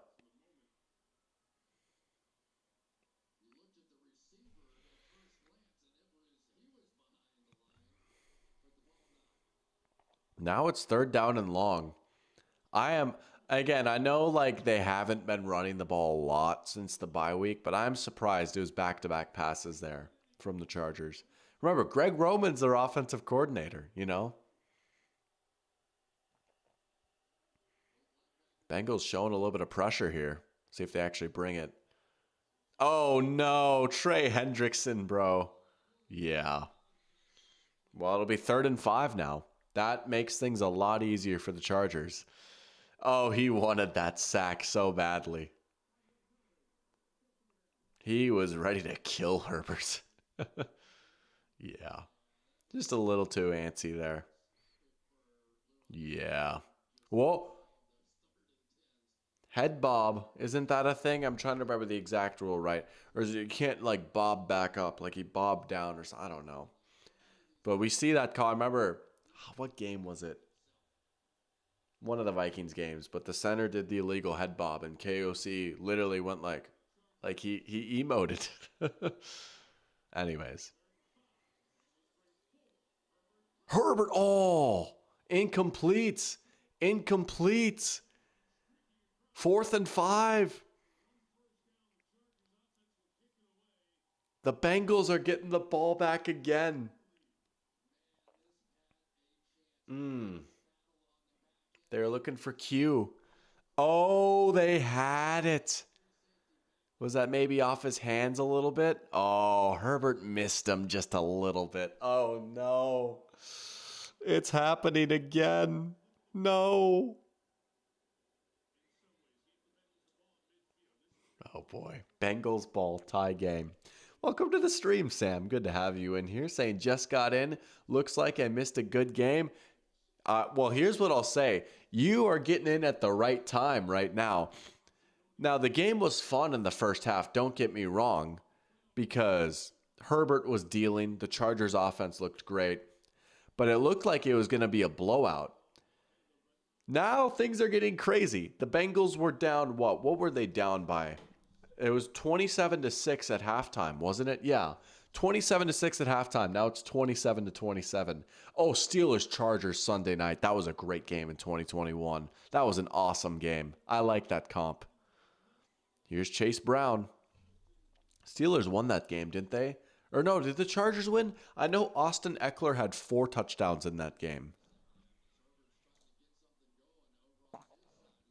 Man, Chargers haven't scored a single point in the second half, have they? No, they got a field goal. They got a field goal. So I guess it was 24-6 at halftime, but it was 27-6 at one point. It was 27-6 in the third quarter.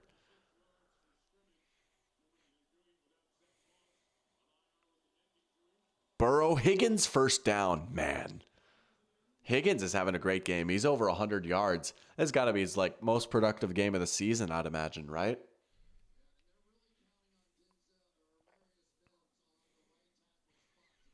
I almost called him Denzel Mims, former first-round wide receiver. Man, T just bodied him there. That's a good ball by Burrow, too. Oh, yeah. You already know the Herbert discourse is going to be crazy later about this game, no matter what happens, but especially if the Chargers lose. The Herbert discourse is going to be crazy. He's not a winner. He just doesn't have the same aura as Joe Burrow. Chargers won that game. That's right. Steelers had no Watt, Hayward, or Fitzpatrick.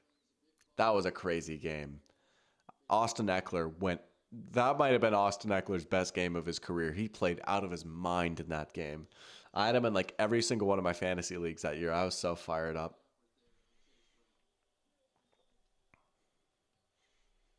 Here we go. Under 10 minutes to go now.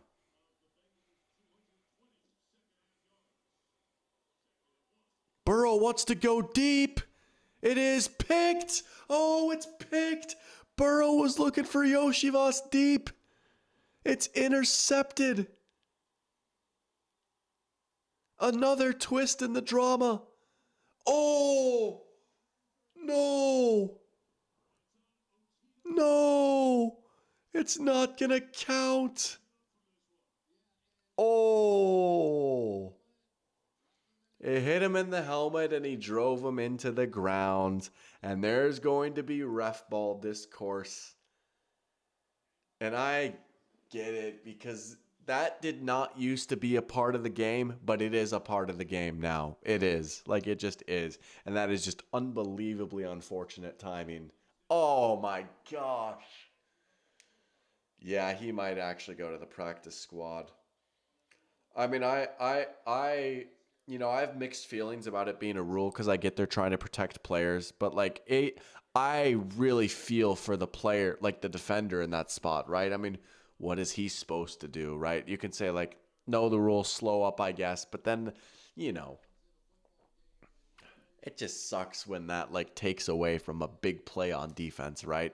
And that's not why Burrow threw the pick. I think that's the thing that's the worst about that particular penalty is that's not Burrow didn't throw that pick after getting roughed, right? There should be very little correlation between the penalty and the play. So if anything, it should be the Chargers get the ball, but they're 15 yards further back. Also, Burrow, he is very lucky that the running back was right there. That will not be grounding because his running back was right there. But my goodness, here comes the Chargers defense now.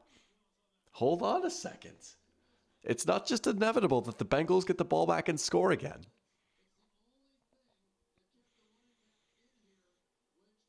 That is crazy, though. That's a great point by Chris Collinsworth. The only reason the running back was even there for Burrow to throw to is because he had to stay in and protect on the blitz. If the Chargers didn't blitz, the back might have leaked out. Granted, there might have been less pressure in Burrow's face if they didn't blitz, but here you go, 3rd and 9 now. Can the Bengals make it happen again? Burrow under pressure again. He's going to run for the first down, and he slides. Oh my goodness. Burrow escapes again. This Chargers pass rush is starting to tee off on this Bengals offensive line. Burrow has been facing some heat in the fourth quarter. Really, all the second half, he's been just running for his life. Really, all game, he's been running for his life. But Burrow is starting to get out of more of these now. Man, 3rd down and 9, pressure in his face, Burrow runs. Man, that is a back-breaking scramble right there. Herbert, man, he knows it. That was tough. Now they'll just turn and run. Yeah, that's probably smart, right? Burrow's been getting harassed for a while now. Turn it to your running back. See if you can catch the defensive line trying to shoot upfield a little bit. That was a good run on 1st down. Look at Chase's motion to just kind of muddy things up a little bit.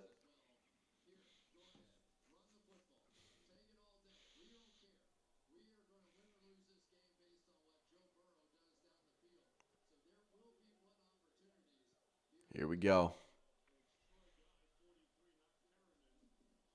They had Chase Brown blocking Joey Bosa. Nice. They put Chase Brown in line like a tight end. They're like, all right, go block Joey Bosa. Here's another 3rd down. Can the Bengals do it again, man? Their 3rd down magic has been crazy. 3rd and 6. Justin Herbert needs to be channeling his inner Tom Brady like in 2014. Yeah, he needs to motivate Malcolm Butler, or I guess whatever Charger, to get the interception. He needs to motivate his defense better. Here we go. 3rd down and 6. Bengals are in field goal range, but man. He's looking for Chase. He wanted Chase. What a play right there. Wow, good play by Still. Going up against Jamar Chase, you're the rook. They're trying to pick on him there. Oh, ho, ho, ho. All right, field goal time for Money McPherson. That was a great play on the ball. 48-yarder. It's not a gimme. McPherson has been a little up and down this year. This is not a gimme. They got to snap it. He missed it. He missed it. He missed it. It's still a tie game. Man, the Chargers escape without giving up points. Yeah, McPherson's kind of had a rough year. He's been a little up and down. He missed it. Broke Mac.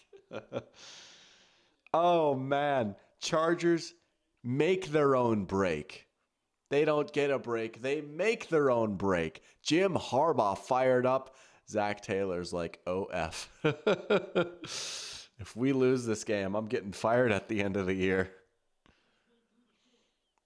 All right, Chargers, what do you got for us? Dobbins running hard.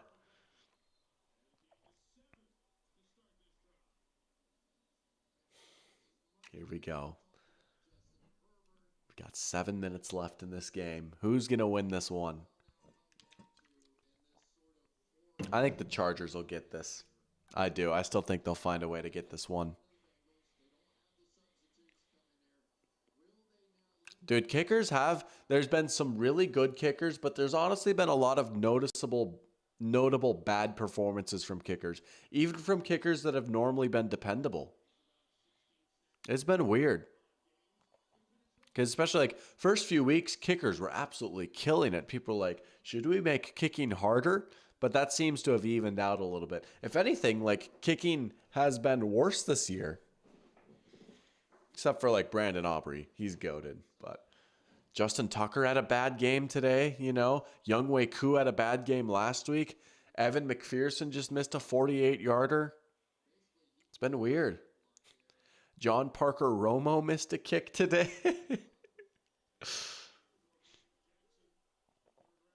Joshua Carty missed one for the Rams. He missed a short one. Here you go. 3rd and 4. Herbert. Now he's under pressure. Escapes. Throws. Caught. Sliding catch. Josh Palmer. We'll see about the flag. Oh, we'll see about the flag. Oh, Jim can't believe it. It's going against the Chargers. It's holding on Rashawn Slater. What a play that was by Herbert to Palmer, though. Now Herbert's escaping. Man. Oh, yeah, is his name what? Cam Little, right? The Jags kicker? Yeah, he's been pretty good. Oh, yeah, he got held. Hendrickson got held there big time. Oh, he's stunting on him a little bit. I want to find a website that like keeps track of penalty data, like pass rushers that draw the most holding, receivers that draw the most PI, stuff like that. That'd be interesting. They're going to rush 3. They're going to drop 8 here. Lou Anarumo classic. Herbert. Oh, he had Ladd. He had Ladd. Oh, that could have been a big play right there. There was a lot of space for Ladd. Oh, he threw it a little high. Ladd could have caught it, but that was a high throw. It's not an easy throw by any means, but man, that's one Herbert could hit. He had him. Man. Well, here we go.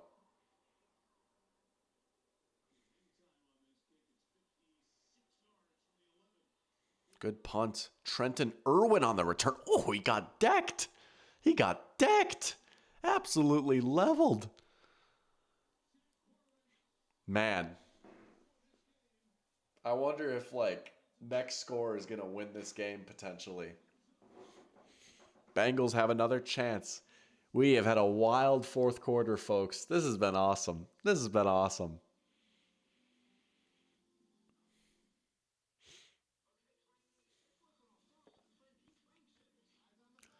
Oh, don't you just love football? Oh. Yeah, this has been one of those games that we'll remember for a while, I think. This has been a great end to what's been an awesome NFL Sunday. Had some great games in every window. This one. Oh. Sunday Night Football cooked flexing this one. That's what I'll say. They cooked flexing this one. Shout out the script writers. Thank you. Thank you, Keegan Michael Key.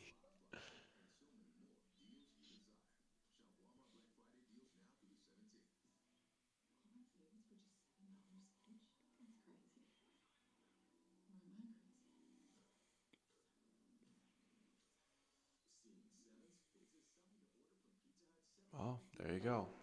I need to order Pizza Hut because I'm seeing 7s.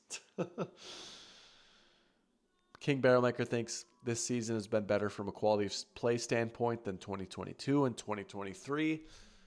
I'd have to sit down and think about that. I will say it seemed like there was some ugly primetime games last season in particular. There seemed to be like a weird amount of like bad primetime games. The primetime games have been pretty good this year, I gotta say. Like I was talking this morning about like some of the best games so far this season.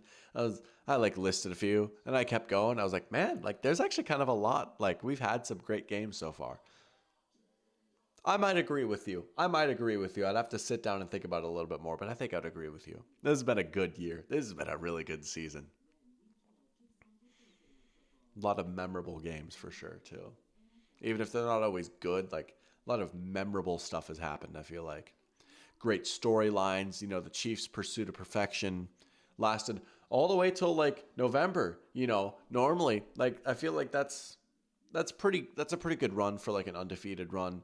If it starts to get to December, that's when it really gets crazy, right? But it's November 17th and they lost their first game. The Lions, obviously. Good surprises like the Chargers, the Vikings, Commanders, right? A Hail Mary. Good rookie class. Oh, T somehow caught that. He had to like fall back and catch that. I think I mimicked that pretty well. The way he did that. Take like 9 yards on first down. Now the clock starts to become a factor, right? If you're the Bengals, honestly, if you're the Bengals, you do not want a quick field goal, you know?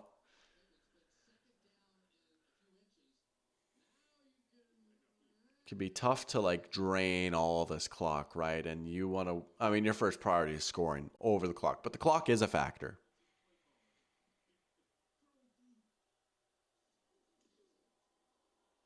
Got the first. I'll just hand it off, play it safe.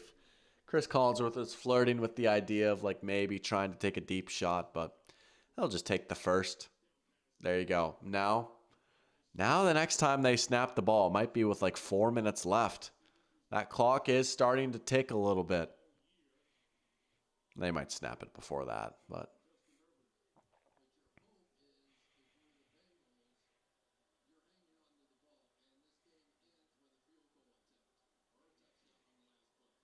Burrow got T. Higgins on the comeback. He breaks a tackle. Still going. What a game for T. Higgins. 9 catches for 148 yards and a touchdown. Oh, T. Higgins is going crazy. Man. Yeah, he did stay in bounds. That's a great point. Yeah, he fought to stay in bounds too. Yeah, that is heads up football right there. There you go. They'll bring in their tight end to help pass protect probably. You could run it though. Yeah, they will run it. Oh, they're going to lose yards on the run. Oh, that's a big play by Thule. He's had a good game. He's what, 2 sacks, tackle for loss now? Well, now you probably should pass it here on 2nd and 12. You got to get some of those yards back. You got to set up like 3rd and 5 maybe, realistically. That would be sick to get all the yards if you're the Bengals, right? But like, you got to be reasonable here, you know. If you can get like a nice 6-yard pass, 6, 7-yard pass, you'll take it. Although, they're going to motion Chase in. They might get a decent look with Chase here. Oh, he's got Yoshi. First down. Oh, they got it all. They got it all. Chargers have 3 timeouts. They might want to start thinking about using them. They got the 2-minute warning coming up too. There you go. Yeah, I think they called their first timeout. Oh, they had Chase. They literally had him. They did get a favorable look with Chase. Low key, I mean, you don't want to big brain yourself too much, right? But it's like, maybe it's good that they didn't score that quick, but they would have had Chase for a touchdown right there.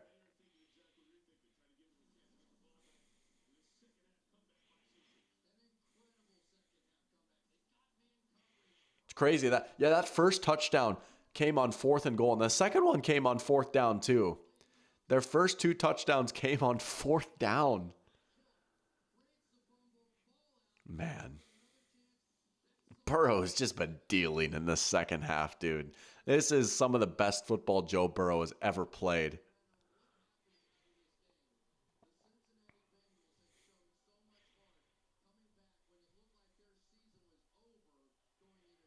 They might run it here, right? They're going to force the Chargers' hand, maybe burn another timeout. Yep. Got like 1 or 2. You could pass it here, though. And again, the biggest priority, you want to keep getting first downs, right? Oh, the Chargers are not going to use their second timeout. Interesting. I would have thought that they would have used their timeout there because they already used their first one, right? You use that second one, you stop the clock with like, I don't remember the exact time, but like you would be saving about 20 seconds. And then, especially because it's 2nd and 8, right? Like, 2-yard gain on first down is pretty successful for the defense, all things considered. You could try and go all in on trying to stop them on this series of downs right here. I might have called my second timeout right there if I was the Chargers, to be honest. Give yourself even more time, just like, all right, it is 2nd and 8. We are going to stop them right here.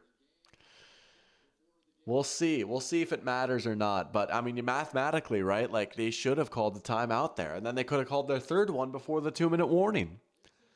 Yeah, they like wasted 20 seconds there. I'm with you, King Barrelmaker. That was kind of shoddy clock management. Come on, Jim.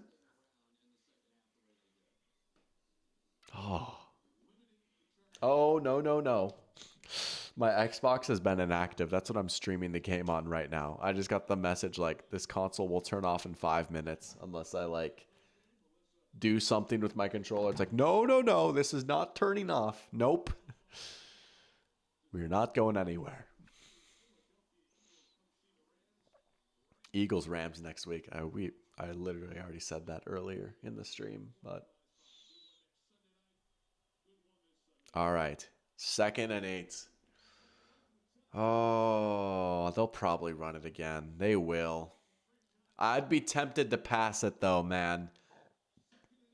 That first down can do you so much. They are going to pass it.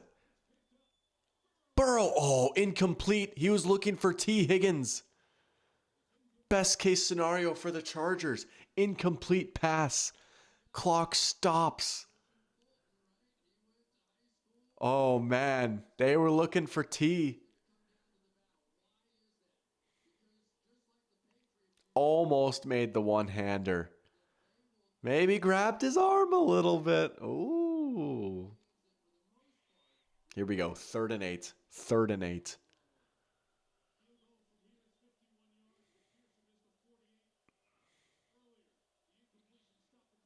Blitz again. Burrow gets it off. I think it's incomplete. Yeah, it is. Clock stops again. Chase couldn't hold on. Awkward position. Here we go. It's field goal time for McPherson. Man, the Chargers are going to have a chance. The Chargers are going to have a chance. There is a world where we see overtime. Absolutely. That's a very likely outcome. Here we go. Evan McPherson. Can he redeem himself? This is a long kick. This is a 51-yarder. And if he misses, the Chargers have excellent field position. This is a big kick. I mean, obviously. He missed again. He missed again. He missed it again. Oh my goodness. Shambolic kicking. Evan McPherson, second miss of the quarter. Man. Could this be how the story ends for Cincinnati? The man who hit so many big kicks on their improbable Super Bowl run. The man dubbed Money Mac.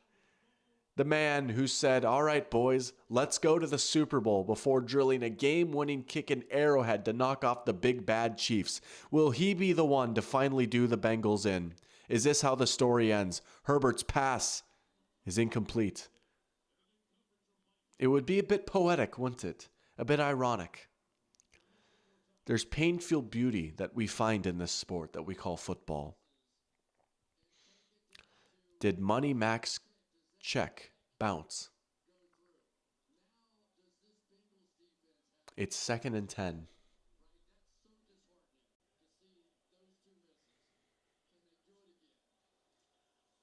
Herbert fires, nearly intercepted. Oh, nearly intercepted. That could have been a pick six, potentially. It's now 3rd down and 10 for the Chargers. Clock is stopped on an incomplete pass.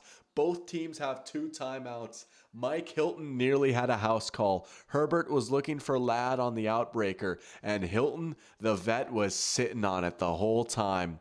Hilton saw that thing the whole way. Man, Herbert cheated death right there. 3rd and 10, pressure coming. Herbert in the pocket, fires over the middle, and it's dropped. It's broken up. The Bengals are going to get the ball back. Looking for Joshua Palmer. It's incomplete. 134 and 2 timeouts. Take 3 for Cincy. So much for 2 more possessions the rest of the game. Oh my goodness. Hang on to your hats, ladies and gentlemen. Oh my goodness.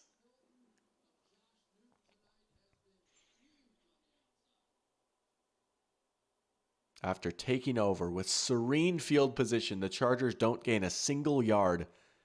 Great punt. Trenton Irwin catches the punt. I mean, you never know at this point. All we're missing is a muff, right? Oh my goodness. So can they do it? Can Evan McPherson redeem himself a third time? Can Burrow take them to the promised land?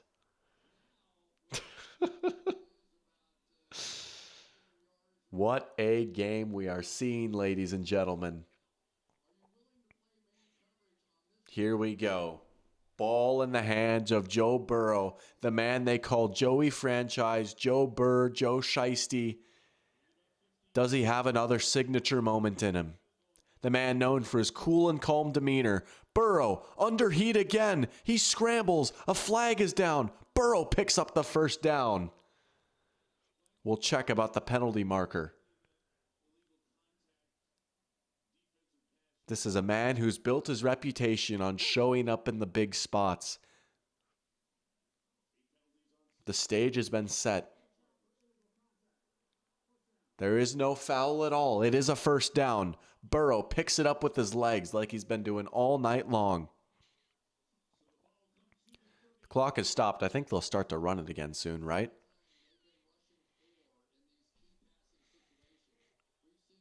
Yep, clock is now winding. 30-yard line of the Chargers for the Bengals. Burrow going deep for Chase. Oh, he missed him. Oh, he had him. He missed him. He had him.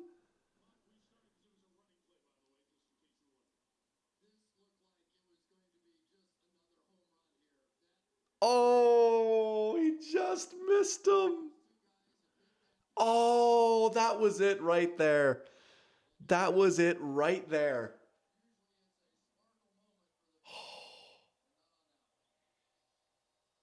Now Chase is on the sideline, giving him a breather here. I guess do it on second down, right?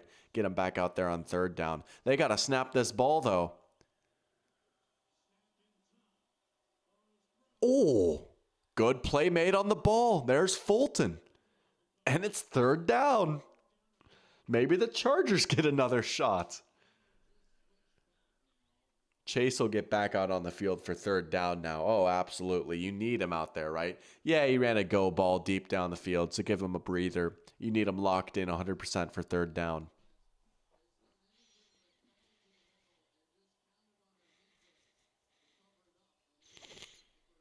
Here we go. Can the Bengals get 10 yards to keep the game alive and potentially their season?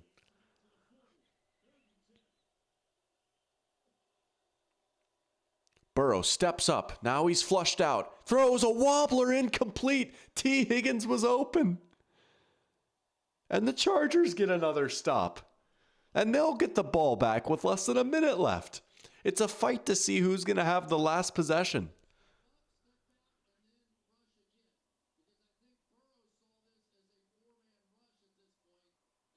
He had T, but he got hit as he threw. What a hit right there to keep him from getting that off cleanly. Burrow's upset. And so here we go. The Bengals will punt it away. What a punt. Oh my goodness. Solid return. Up to the 15. And now here comes Justin Herbert, a man who's often been criticized for maybe not coming up in the big moments. Fair or not, I don't think those are always fair, but that is the narrative around him. The juxtaposition between these two quarterbacks, Burrow and Herbert, is so fascinating, right? Burrow is known as the big game winner, the big time clutch performer. Herbert, someone who's shriveled under the spotlight. The irony, right? The guy playing in LA, the city of spotlights, versus the guy from Ohio who plays for the Cincinnati Bengals, the cheapest organization in the NFL. Does Herbert have a Hollywood ending in him? He's going to fire deep. And this one's caught by Ladd. What a throw and catch. Herbert to Ladd McConkey. Clock is running. They're going to call a timeout. As they should. They're not quite in field goal range yet, but that is a big time throw and catch right there. Herbert to Ladd. Chargers have one timeout left. They've got a very good kicker in Cameron Dicker. They hit him with the sluggo. Oh, they did it to him. What a nice throw and catch right there. Great play call, right? Baiting Hilton, as Chris Collinsworth is talking about. They just showed him the out route last drive. Chargers probably just need 20 more yards, maybe, to get into field goal range, I would say, right? Get the ball to like the 35. 35, I mean, yeah, 35, you'd be looking at a 52-yarder. I mean, if they get it to the 40, that's a long kick, but Dicker can hit those. But here you go. Chargers probably need at least, I mean, obviously at least this first down. Maybe a little bit more. Oh, looking for Will Dissly. Incomplete. Oh, that could have been a decent chunk of yards right there, and he could have got out of bounds. Second down and 10. Oh.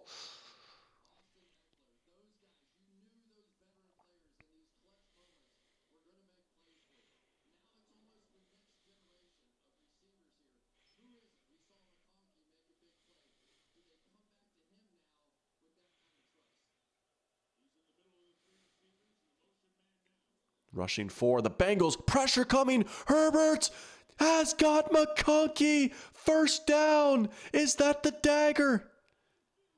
What a throw from Herbert to McConkey. Oh.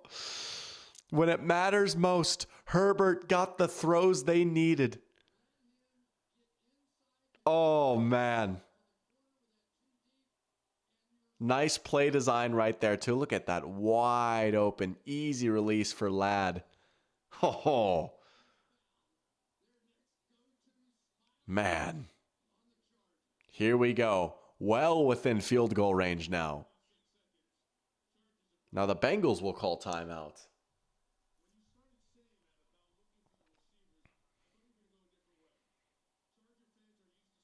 The Bengals are on the verge of a tragic heartbreaker, man. Man. Oh. Ladd is fired up, as he should be. He's had a great game, too. Over 100 yards. 6 for 123. Oh, could you imagine if we saw another blocked field goal? There's no way. There's no way.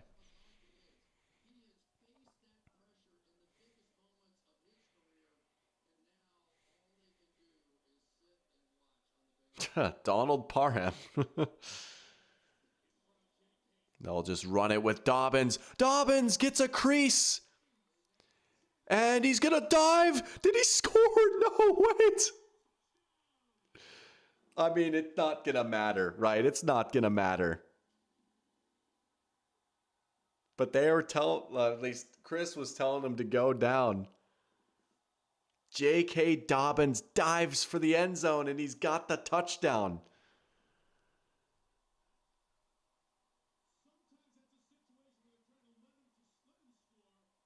I mean, the Bengals have one timeout, right? They've got to be sick that they used that timeout now. There's no way they could have known, right? The Bengals will have like maybe two plays, maybe 3. Could you imagine? Could you imagine if the Chargers lose this game, though? I mean, could you imagine? There's no way, though. I mean, they won't, but extra point is up and good. Man, J.K. Dobbins, 29-yard touchdown. You know what? I can't blame him. He's fired up. Of course he wanted to score. Just, get off me. He's like, you know what? I'm just going to house it. He dives for the end zone. The tough part is the Mahomes drive, they only needed a field goal, right? I mean, it's going to come down to a Hail Mary, right? It probably will come down to a Hail Mary. They can run maybe 2 plays to get into a decent field position to do it, but yeah. I would argue he has someone just as good as Tyreek Hill. That's what I'll say. I mean, it's not going to matter, but I would argue he absolutely does have someone like that. But he had his chance to hit him, right? Like that, the play was there, the deep ball was there, and he missed it. You know, it sucks. And you can look back at like McPherson missed the 2 kicks, and that certainly made a difference too. But he doesn't, but I don't know. He can hit a gear that few can hit. I mean, he's not quite as ridiculously fast as Tyreek, but I do get that. But Chase is every bit. I don't. Yeah. But anyways. Oh man. I mean, what do? You probably hit something underneath, right? Your whole playbook is open for one play because you've got a timeout. You can hit something underneath. And I think the Chargers will even be ready for that. They're not going to be playing everyone back, right? But you can hit something underneath, try and get Chase in space, call timeout, and then drop 2 plays from there probably. Burrow still like under pressure, which is just crazy. Oh, he's got Yoshivas. They can call timeouts. They'll have 10 seconds. To midfield. And Burrow's hurt. Oh, man. Oh, the Chargers might blitz him now. If there is a Hail Mary, the Chargers are probably going to blitz him if Burrow is hurt, right? I know it's risky blitzing on a Hail Mary, but as long as there's no Tyreek Stevenson moment, right? What a catch by Yoshi. Oh, Burrow got leveled. My goodness. Well, here you go.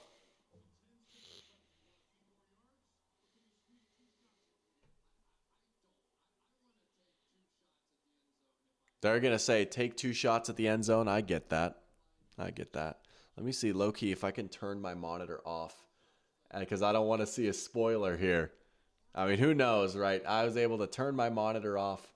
I think, yeah, the scoreboard is still working. Okay, sick. Oh, man.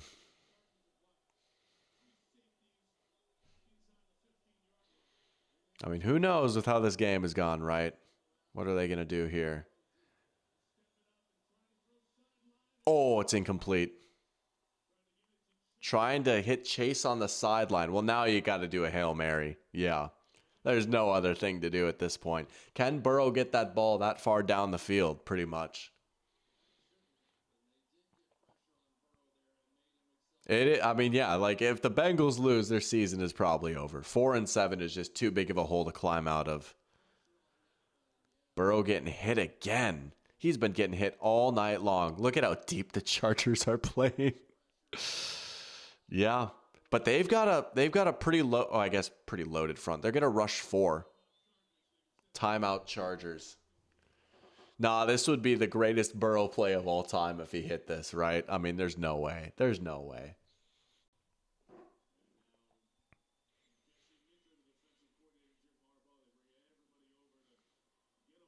Do the Chargers dare blitz? I mean, I know Burrow's banged up, and like some teams like to do that. Some teams like to blitz on a Hail Mary. Do you really want less bodies in there, though, for Jamar Chase or T. Higgins, right? I mean, do you really want to play that game, right? Hypothetically, Bengals hit a Hail Mary, they got to go for 2, right? I know they did that last week and it didn't work, but you got to go for 2, right? They might blitz a decent amount. I mean, they've got some guys crowding the line of scrimmage here. I won't blame them.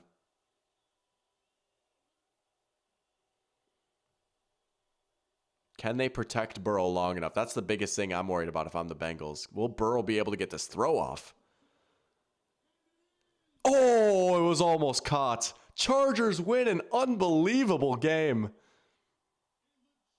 What a win for the Chargers, man. What a game. You know what? We won. We won watching this game. Oh, man. like I said, dare I say, actually, today's quarterback play is good. Dare I say the league is in good hands with these young quarterbacks. Oh, T had it in his hands. Look at this. T had it in his hands, but he just got leveled. Oh, he probably wouldn't have scored anyways, but man, what a game. What a game. Michael loving it. The Steelers fan loving it. Yeah, he did just miss it. But anyways, it is about my bedtime here. It's almost midnight. But thank you guys so much for tuning in. That was an awesome stream. It was a good day of football today, and I'm glad that I got to stream not just once, but twice. Got to go live for the Pigskin pregame in the morning and cap it off with a banger of a Sunday night football game. I appreciate all you guys for coming in here, hanging out with me. It's good to be back, and I bet you that I'll be seeing you all again soon. I will be tweeting and posting on the community post for when I'll be going live again, but keep your eyes peeled for the Pigskin pregame, and I'll try and find a good primetime game. I'm thinking right now, probably next Sunday night. That game's looking pretty good. I might go live for that one, but I'll let y'all know for sure. And I'm making more progress on that video. It's coming along as well, but you guys take care as well. Thank you, Pear Champ. I appreciate it. Thank you guys all for watching. And until next time, I'll see you guys later. The doctor is out. Oh, what a game. What a game. Today's quarterback